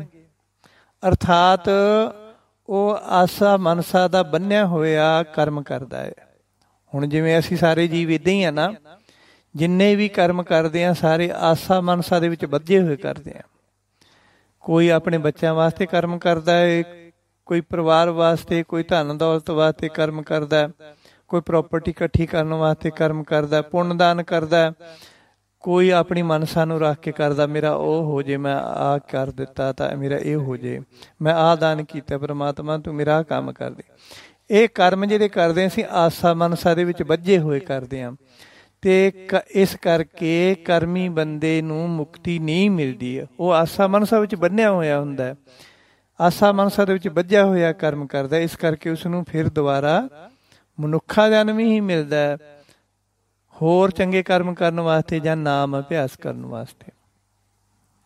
ਸੋ ਸਤਿਗੁਰੂ ਕਹਿੰਦੇ ਹਨ, ਨਾ ਤਾਂ ਉਪਾਸਕ ਨੂੰ ਮੁਕਤੀ ਮਿਲੇ, ਕਿਉਂਕਿ ਉਪਾਸਨਾ ਕਰਦਾ ਉਹ ਮੁਕਤੀ ਦੀ ਆਸ਼ਾ ਨਾਲ ਨਹੀਂ ਕਰਦਾ, ਉਹ ਆਪਣੀ ਇੱਛਾਵਾਂ ਦੇ ਅਨੁਸਾਰ ਕਰਦਾ। ਇਸ ਕਰਕੇ ਉਹ ਸਵਰਗ ਵਿੱਚ ਜਾਏਗਾ ਜ਼ਰੂਰ, ਪਰ ਸਵਰਗ ਵਿੱਚੋਂ ਫੇਰ ਗਿਰਾਇਆ ਜਾਏਗਾ ਜਦੋਂ ਉਹਦੇ ਪੁੰਨ ਉਪਾਸਨ ਖਤਮ ਹੋ ਜਾਣਗੇ। ਸਤਿਗੁਰੂ ਕਹਿੰਦੇ ਮੁਕਤੀ ਸਿਰਫ ਗਿਆਨੀ ਨੂੰ ਮਿਲੇਗੀ, ਕਿਉਂਕਿ ਉਹ ਈਸ਼ਵਰ ਦਾ ਖੋਜੀ ਹੈ ਗਿਆਨੀ, ਅਤੇ ਆਪਣੇ ਜੀਵਨ ਦੇ ਹਰ ਕਦਮ ਉੱਤੇ ਪ੍ਰਕਿਰਤੀ ਵਿੱਚੋਂ ਪਰਮਾਤਮਾ ਦੀ ਕੋਈ ਨਾ ਕੋਈ ਖੋਜ ਕਰਦਾ ਰਹਿੰਦਾ ਜੋ ਗਿਆਨੀ ਹੈ। ਜਿਵੇਂ ਗੁਰੂ ਦਾ ਵਾਕ ਹੈ ਗੁਰਬਾਣੀ ਦਾ, ਗਿਆਨੈ ਕਾਰਨ ਕਰਮ ਅਭਿਆਸ, ਗਿਆਨ ਭਇਆ ਤਾਂ ਕਰਮਹਿ ਨਾਸ। ਰਵਿਦਾਸ ਜੀ ਦਾ ਬਚਨ ਹੈ। ਮਤਲਬ ਕਿ ਗਿਆਨ ਪ੍ਰਾਪਤ ਕਰਨ ਵਾਸਤੇ ਜੀਵ ਕਰਮ ਕਰਦਾ ਅਤੇ ਉਪਾਸਨਾ ਕਰਦਾ, ਪਰ ਜਦੋਂ ਗਿਆਨ ਦੀ ਪ੍ਰਾਪਤੀ ਹੋ ਜਾਂਦੀ ਹੈ ਤਾਂ ਕਰਮ ਉਪਾਸਨਾ ਕਰਨ ਦੀ ਜ਼ਰੂਰਤ ਹੀ ਨਹੀਂ ਪੈਂਦੀ। ਇਸ ਲਈ ਫੇਰ ਤਾਂ ਗਿਆਨੀ ਹੀ ਸਭ ਤੋਂ ਉੱਤਮ ਹੋਇਆ ਨਾ। ਇਸੇ ਤਰ੍ਹਾਂ ਹੀ ਗਿਆਨੀ ਪ੍ਰਾਕਿਰਤੀ ਦੇ ਸ਼ਬਦ ਦੀ ਧੁਨ ਵਿੱਚੋਂ ਈਸ਼ਵਰ ਦੀ ਖੋਜ ਕਰ ਲੈਂਦੇ ਹਨ। ਜਿਵੇਂ ਗੁਰਬਾਣੀ ਦਾ ਬਚਨ ਹੈ, ਬਲਿਹਾਰੀ ਕੁਦਰਤ ਵਸਿਆ, ਤੇਰਾ ਅੰਤ ਨ ਜਾਈ ਲਖਿਆ, ਤੋ ਜਾਨੀ ਜਾਂ ਸ਼ਬਦ ਪਛਾਨੀ, ਏਕੋ ਰਵ ਰਿਹਾ ਨਿਰਬਾਨੀ। ਇਹਦਾ ਮਤਲਬ ਕਿ ਜਦੋਂ ਬੰਦਾ ਗੁਰੂ ਸ਼ਬਦ ਨੂੰ ਪਛਾਣ ਲੈਂਦਾ ਹੈ, ਭਾਵ ਨਾਮ ਦੀ ਮਹਿਮਾ ਨੂੰ ਜਾਣ ਲੈਂਦਾ ਹੈ, ਤਾਂ ਉਹ ਇੱਕ ਨਿਰਲੇਪ ਸੁਆਮੀ ਵਾਹਿਗੁਰੂ ਨੂੰ ਹਰ ਜਗ੍ਹਾ ਉੱਤੇ ਅਨੁਭਵ ਕਰਨ ਲੱਗ ਜਾਂਦਾ। ਸਭ ਸੇ ਉੱਪਰ ਗੁਰ ਸ਼ਬਦ ਵਿਚਾਰ, ਹੋਰ ਕਥਨੀ ਬਦੋ ਨਾ ਸਗਲੀ ਸ਼ਾਰ। ਭਾਵ ਕਿ ਸਾਰੀਆਂ ਵਿਚਾਰਾਂ ਤੋਂ ਉੱਪਰ ਸਤਿਗੁਰਾਂ ਦੀ ਬਾਣੀ ਦੀ ਹੀ ਵਿਚਾਰ ਹੈ। ਭਾਵ ਗੁਰ ਸ਼ਬਦ ਦੀ ਵਿਚਾਰ ਹੀ ਸਭ ਤੋਂ ਉੱਤਮ ਹੈ। ਹੋਰ ਕੋਈ ਕਥਾ ਵਾਰਤਾ ਜਾਂ ਉਚਾਰਨ ਨਾ ਕਰੋ, ਕਿਉਂਕਿ ਹੋਰ ਸਾਰੀਆਂ ਕਥਨੀਆਂ ਸਵਾਹ ਦੇ ਬਰਾਬਰ ਹੈ। ਇਸ ਲਈ ਇਹ ਮੁਕਤੀ ਰੂਪ ਕੰਨਿਆ ਗਿਆਨੀ ਨੂੰ ਮਿਲਣੀ ਚਾਹੀਦੀ ਹੈ, ਕਿਉਂਕਿ ਉਹ ਸਭ ਤੋਂ ਉੱਤਮ ਗੁਰ ਸ਼ਬਦ ਦੀ ਵਿਚਾਰ ਵਿੱਚ ਲੀਨ ਰਹਿੰਦਾ। ਤਾਂ ਫਿਰ ਸਾਧਕ ਤੇ ਅਭਿਆਸੀ, ਨਾਮ ਅਭਿਆਸੀ ਨੇ ਆਖਿਆ, ਅੱਛਾ ਗੁਰੂ ਜੀ ਆਪ ਬੋਲੇ ਤਾਂ ਸਹੀ। ਜਿਵੇਂ ਬਿਕਰਮਾਜੀਤ ਨੇ ਅਨਬੋਲਾ ਨੂੰ ਕਿਹਾ ਸੀ, ਅੱਛਾ ਚਲੋ ਮੇਰੇ ਆਨਸਰ ਨਾਲ ਤਾਂ ਕੋਈ ਮਤਲਬ ਨਹੀਂ, ਪਰ ਮੈਂ ਤਾਂ ਤੁਹਾਨੂੰ ਬੁਲਾਉਣਾ ਸੀ। ਇਸੇ ਤਰ੍ਹਾਂ ਨਾਮ ਅਭਿਆਸੀ ਸਾਧਕ ਆਦਾ, ਅੱਛਾ ਗੁਰੂ ਜੀ ਸ਼ੁਕਰ ਹੈ ਆਪ ਬੋਲੇ ਤਾਂ ਸਹੀ। ਆਪ ਜੀ ਦੇ ਬੋਲਣ ਨਾਲ ਮੈਨੂੰ ਹੋਰ ਗਿਆਨ ਦੀ ਪ੍ਰਾਪਤੀ ਹੋਈ ਹੈ। ਇਸ ਤਰ੍ਹਾਂ ਨਾਮ ਅਭਿਆਸੀ ਸਾਧਕ ਕਈ ਤਰੀਕਿਆਂ ਨਾਲ ਅਤੇ ਕਈ ਵਾਰ ਆਪਣੇ ਸਤਿਗੁਰੂ ਨੂੰ ਬੁਲਾ ਕੇ ਕਈ ਪ੍ਰਕਾਰ ਦਾ ਗਿਆਨ ਹਾਸਲ ਕਰਦਾ। ਜਦ ਨਾਮ ਅਭਿਆਸੀ ਨਾਮ ਦੇ ਰਸ ਨਾਲ ਅਤੇ ਗੁਰੂ ਸਾਹਿਬ ਜੀ ਦੇ ਬਖਸ਼ੇ ਗਿਆਨ ਨਾਲ ਨੱਕੋ ਨੱਕ ਭਰ ਜਾਂਦਾ, ਤਾਂ ਉਸ ਦੇ ਉੱਪਰ ਪਰਮਾਤਮਾ ਦੀ ਮਿਹਰ ਹੋ ਜਾਂਦੀ ਹੈ ਅਤੇ ਈਸ਼ਵਰ ਉਸ ਨੂੰ ਆਪਣੇ ਵਿੱਚ ਲੀਨ ਕਰਨ ਵਾਸਤੇ ਤਿਆਰ ਹੋ ਜਾਂਦੇ ਹਨ। ਪਰ ਇੱਥੇ ਸਮਝਣ ਵਾਲੀ ਵਿਚਾਰ ਇਹ ਹੈ ਕਿ ਈਸ਼ਵਰੀ ਗਿਆਨ ਨੂੰ ਅਤੇ ਨਾਮ ਦੀ ਕਮਾਈ ਨੂੰ ਸਾਂਭਣਾ ਬਹੁਤ ਮੁਸ਼ਕਿਲ ਹੈ। ਮੁਸ਼ੱਕਤਾਂ ਅਤੇ ਘਾਲਣਾ ਘਾਲ ਕੇ ਬਹੁਤ ਲੋਕ ਬੜੀਆਂ ਬੜੀਆਂ ਉੱਚੀਆਂ ਆਤਮਿਕ ਅਵਸਥਾਵਾਂ ਪ੍ਰਾਪਤ ਕਰ ਲੈਂਦੇ ਹਨ, ਪਰ ਦੁਨੀਆ ਵਿੱਚ ਵਿਚਰਦਿਆਂ ਹੋਇਆਂ ਇਹਨਾਂ ਅਵਸਥਾਵਾਂ ਨੂੰ ਸਾਂਭ ਕੇ ਰੱਖਣਾ ਬਹੁਤ ਮੁਸ਼ਕਿਲ ਹੈ। ਬਖਸ਼ਿਸ਼ਾਂ ਤੋਂ ਵਾਂਝੇ ਹੋ ਜਾਣ ਦੇ ਦੁਨੀਆ ਉੱਤੇ ਰਹਿੰਦਿਆਂ ਹੋਇਆਂ ਕਈ ਕਾਰਨ ਬਣ ਜਾਂਦੇ ਹਨ। ਬਖਸ਼ਿਸ਼ਾਂ ਤੋਂ ਵਾਂਝੇ ਹੋ ਜਾਣ ਦੇ ਦੁਨੀਆ ਉੱਤੇ ਰਹਿੰਦਿਆਂ ਹੋਇਆਂ ਕਈ ਕਾਰਨ ਬਣ ਜਾਂਦੇ ਹਨ। ਜਿਵੇਂ ਕਦੇ ਕਦੇ ਮਨੁੱਖ ਲੋਕਾਂ ਵੱਲੋਂ ਦਿੱਤੀ ਮਾਣ ਵਡਿਆਈ ਦੀ ਹਵਾ ਵਿੱਚ ਆ ਜਾਂਦਾ ਹੈ ਅਤੇ ਹੰਕਾਰ ਦੀ ਮਾਰ ਹੇਠ ਆ ਕੇ ਸਭ ਕੁਝ ਗਵਾ ਲੈਂਦਾ ਹੈ, ਜਿਸ ਕਰਕੇ ਉਹ ਆਤਮਿਕ ਅਵਸਥਾ ਤੋਂ ਡਿੱਗ ਪੈਂਦਾ ਹੈ। ਕਦੇ ਕਦੇ ਮੈਂ ਮੇਰੀ ਕਰਕੇ ਕਦੇ ਕਦੇ ਨਾਮ ਜਪਣ ਦਾ ਹੰਕਾਰ ਹੋ ਜਾਂਦਾ ਜੀਵ ਨੂੰ, ਕਦੇ ਕਦੇ ਜ਼ਿਆਦਾ ਸੇਵਾ ਕਰਨ ਦਾ ਹੰਕਾਰ ਹੋ ਜਾਂਦਾ, ਕਦੇ ਕਦੇ ਉਸ ਦੇ ਸਾਹਮਣੇ ਬੈਠੇ ਇਕੱਠ ਦਾ ਹੰਕਾਰ ਹੋ ਜਾਂਦਾ, ਕਦੇ ਕਦੇ ਜ਼ਿਆਦਾ ਨਿਮਰਤਾ ਰੱਖਣ ਦਾ ਵੀ ਹੰਕਾਰ ਹੋ ਜਾਂਦਾ, ਕਦੇ ਕਦੇ ਪੁੰਨਦਾਨ ਕਰਨ ਦਾ ਵੀ ਹੰਕਾਰ ਹੋ ਜਾਂਦਾ। ਬਸ ਇਸ ਤਰ੍ਹਾਂ ਮਨੁੱਖ ਉੱਚੀ ਅਵਸਥਾ ਪ੍ਰਾਪਤ ਕਰਕੇ ਵੀ ਇਹੋ ਜਿਹੇ ਔਗਣਾਂ ਦੇ ਪਲੇਚੇ ਵਿੱਚ ਆ ਕੇ ਆਪਣੀ ਸਾਰੀ ਕਮਾਈ ਨਸ਼ਟ ਕਰ ਲੈਂਦਾ। ਇਹਨਾਂ ਸਾਰੇ ਔਗਣਾਂ ਦਾ ਕਾਰਨ ਹੈ ਸੰਸਾਰ ਵਿੱਚ ਵਿਆਪਰੀ ਤ੍ਰੈਗੁਣੀ ਮਾਇਆ, ਰਜੋ ਗੁਣ, ਤਮੋ ਗੁਣ, ਸਤੋ ਗੁਣ। ਈਸ਼ਵਰ ਦੀ ਮਾਇਆ ਦੇ ਇਹ ਤਿੰਨ ਸੂਖਸ਼ਮ ਰੂਪ ਹਨ। ਬਰਮਾ, ਵਿਸ਼ਨੂੰ ਅਤੇ ਸ਼ਿਵ ਜੀ ਇਹ ਤ੍ਰੈਗੁਣੀ ਮਾਇਆ ਦੇ ਪ੍ਰਤੱਖ ਰੂਪ ਹਨ। ਵਿਸ਼ਨੂੰ ਰਜੋਗੁਣੀ ਹੈ, ਬਰਮਾ ਸਤੋਗੁਣੀ ਹੈ ਅਤੇ ਸ਼ਿਵਾ ਤਮੋਗੁਣੀ ਹੈ।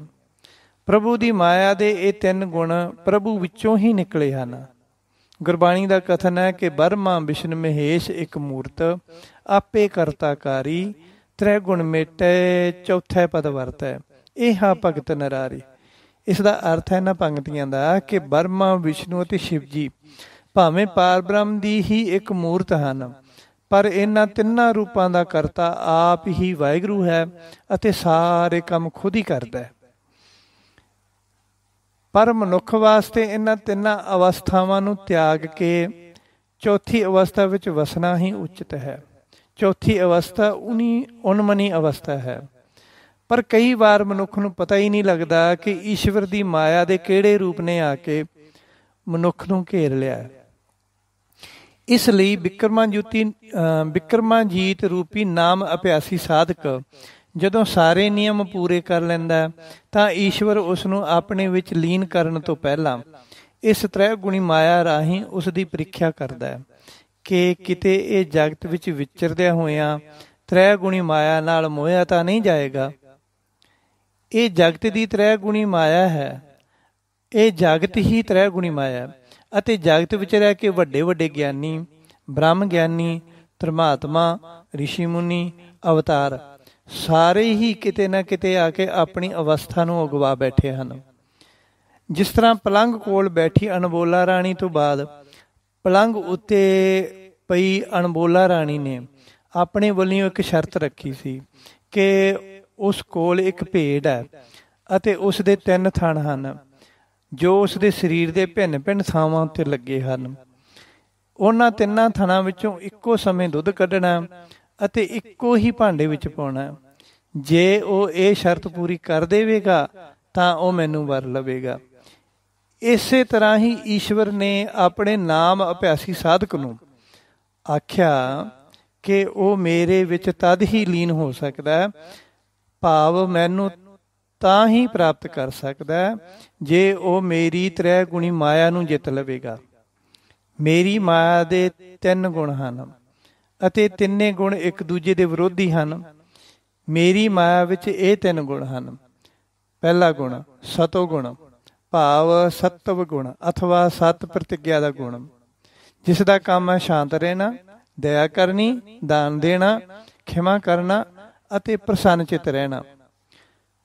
ਦੂਜਾ ਗੁਣ ਹੈ ਰਜੋ ਗੁਣ, ਭਾਵ ਰਾਜਸੀ ਗੁਣ, ਜੋ ਮੋਹ ਅਤੇ ਅਹੰਕਾਰ ਦਾ ਕਾਰਨ ਹੈ। ਤੀਜਾ ਗੁਣ ਹੈ ਤਮੋ ਗੁਣ, ਭਾਵ ਤਾਮਸੀ ਗੁਣ, ਜੋ ਅੰਧਕਾਰ ਰੂਪ ਮਾਇਆ ਦਾ ਗੁਣ ਹੈ, ਜੋ ਤਮਾ ਜਾਂ ਤ੍ਰਿਸ਼ਨਾ ਪੈਦਾ ਕਰਦਾ ਹੈ। ਇਹ ਤ੍ਰਿਸ਼ਨਾ ਵੱਡਾ ਰੋਗ ਲੱਗਾ ਮਰਨ ਮਨੋਂ ਵਿਸਾਰਿਆ ਵਾਲੀ ਗੱਲ ਹੋ ਜਾਂਦੀ ਹੈ। ਇਹ ਤੀਜਾ ਗੁਣ ਹੈ। ਸਤੋ ਗੁਣ ਸੰਤੋਖੀ ਤੇ ਧਰਮੀ ਬੰਦਿਆਂ ਦਾ, ਰਜੋ ਗੁਣ ਰਾਜਿਆਂ ਤੇ ਖੱਤਰੀਆਂ ਦਾ ਗੁਣ ਹੈ, ਤਮੋ ਗੁਣ ਤਾਮਸੀ ਅਤੇ ਲਾਲਚੀ ਬੰਦਿਆਂ ਦਾ ਗੁਣ ਹੈ। ਇਹ 3 ਗੁਣ ਹਨ। ਹੁਣ ਇਹ ਤਿੰਨੇ ਗੁਣ ਇੱਕ ਬੰਦੇ ਵਿੱਚ ਹੋਣੇ ਬਹੁਤ ਮੁਸ਼ਕਿਲ ਹੈ। ਇੱਕ ਬੰਦਾ ਇਹਨਾਂ ਤਿੰਨੇ ਗੁਣਾਂ ਨੂੰ ਕਿਵੇਂ ਸੰਭਾਲੇਗਾ? ਕਿਉਂਕਿ ਇਸ ਤਰ੍ਹਾਂ ਇਹਨਾਂ 3 ਗੁਣਾਂ ਦੇ ਭਿੰਨ ਭਿੰਨ ਗੁਣ ਤੇ ਰੂਪ ਹਨ। ਇਹਨਾਂ ਤਿੰਨਾਂ ਨੂੰ ਇਕੱਠਿਆਂ ਕਰਨਾ ਬਹੁਤ ਮੁਸ਼ਕਿਲ ਹੈ ਕਿਉਂਕਿ ਇਹਨਾਂ ਦੀ ਮੱਤ ਵੱਖਰੀ ਵੱਖਰੀ ਆ। ਜੇ ਮਨੁੱਖ ਸਤੋ ਗੁਣੀ ਹੋ ਕੇ ਸੱਤ ਉੱਤੇ ਚੱਲਦਾ ਹੈ, ਸ਼ਾਂਤ ਰਹਿੰਦਾ ਹੈ ਅਤੇ ਦਇਆ ਕਰਦਾ ਹੈ, ਤਾਂ ਫਿਰ ਰਜੋ ਗੁਣੀ ਭਾਵ ਰਾਜਸੀ ਸੁਭਾਵ ਉਸ ਦੇ ਅੰਦਰ ਹੰਕਾਰ ਪੈਦਾ ਕਰ ਦਿੰਦਾ ਅਤੇ ਰਾਜਸੀ ਵਸਤੂਆਂ ਨਾਲ ਮੋਹ ਜਾਗਦਾ।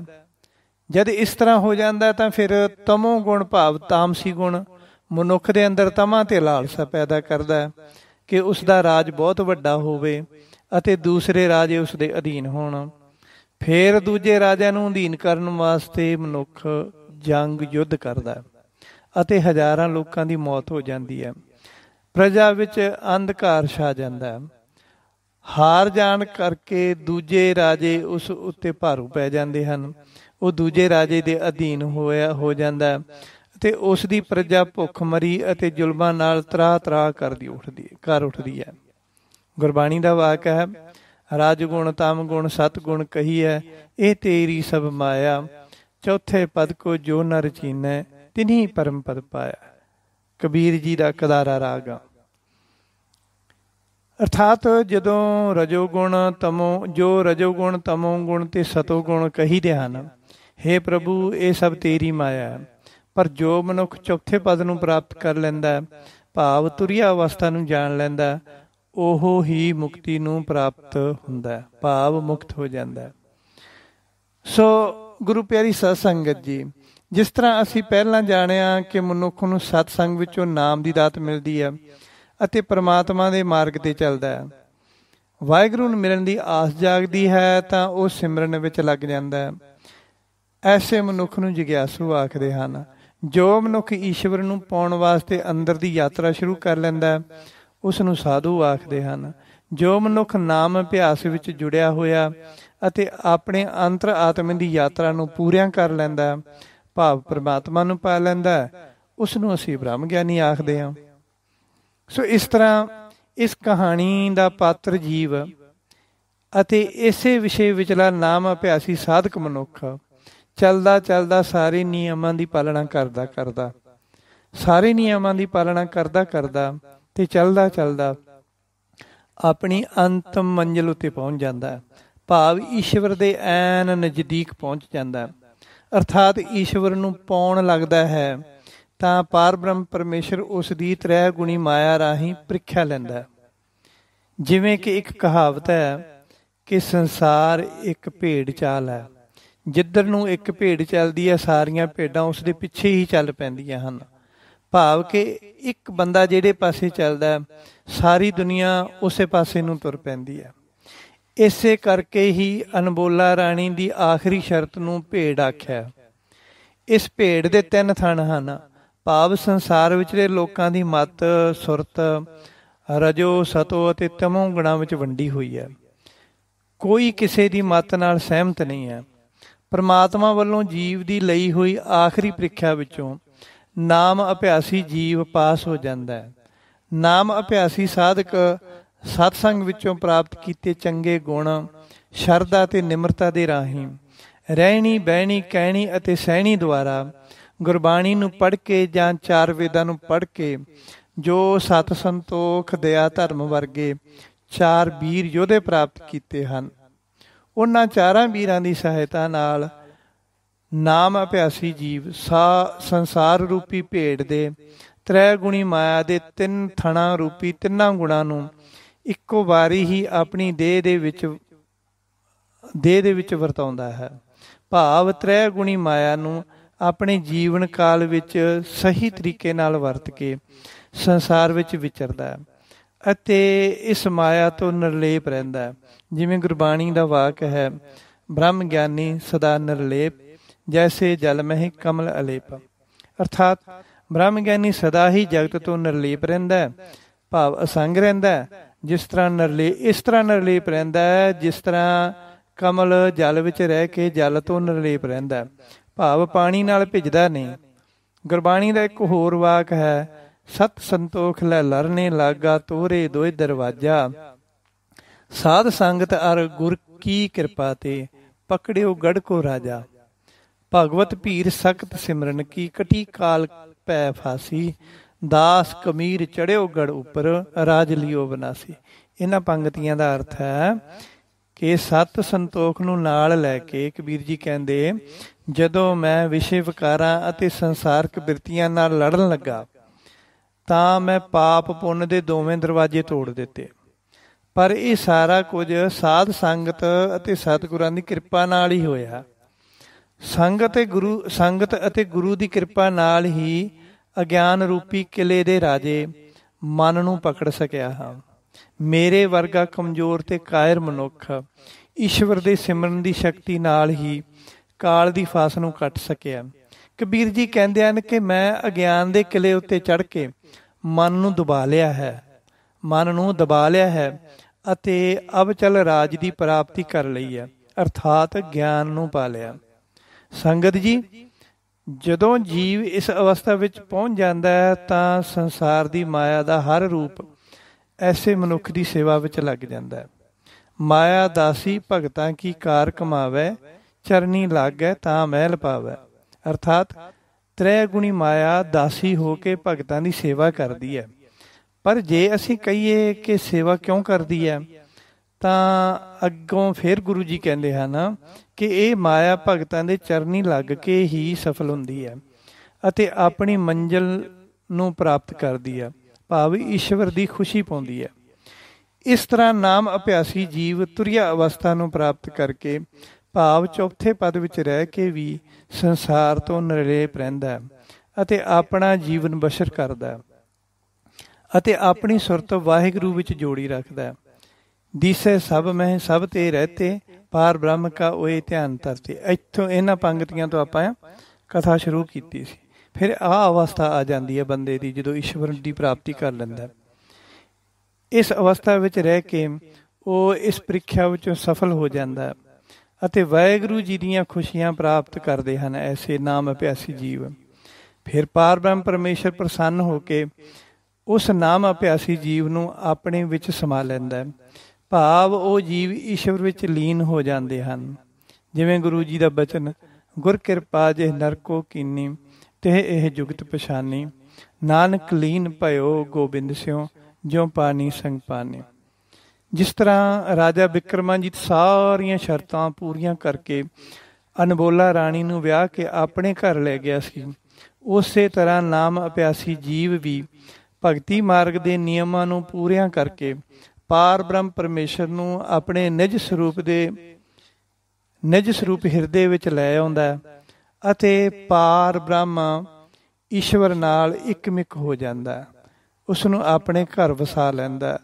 ਹਿਰਦੇ ਰੂਪੀ ਘਰ ਦੇ ਵਿੱਚ ਪਰਮਾਤਮਾ ਨੂੰ, ਈਸ਼ਵਰ ਨੂੰ ਨਾਮ ਅਭਿਆਸੀ ਜੀਵ ਵਸਾ ਲੈਂਦਾ।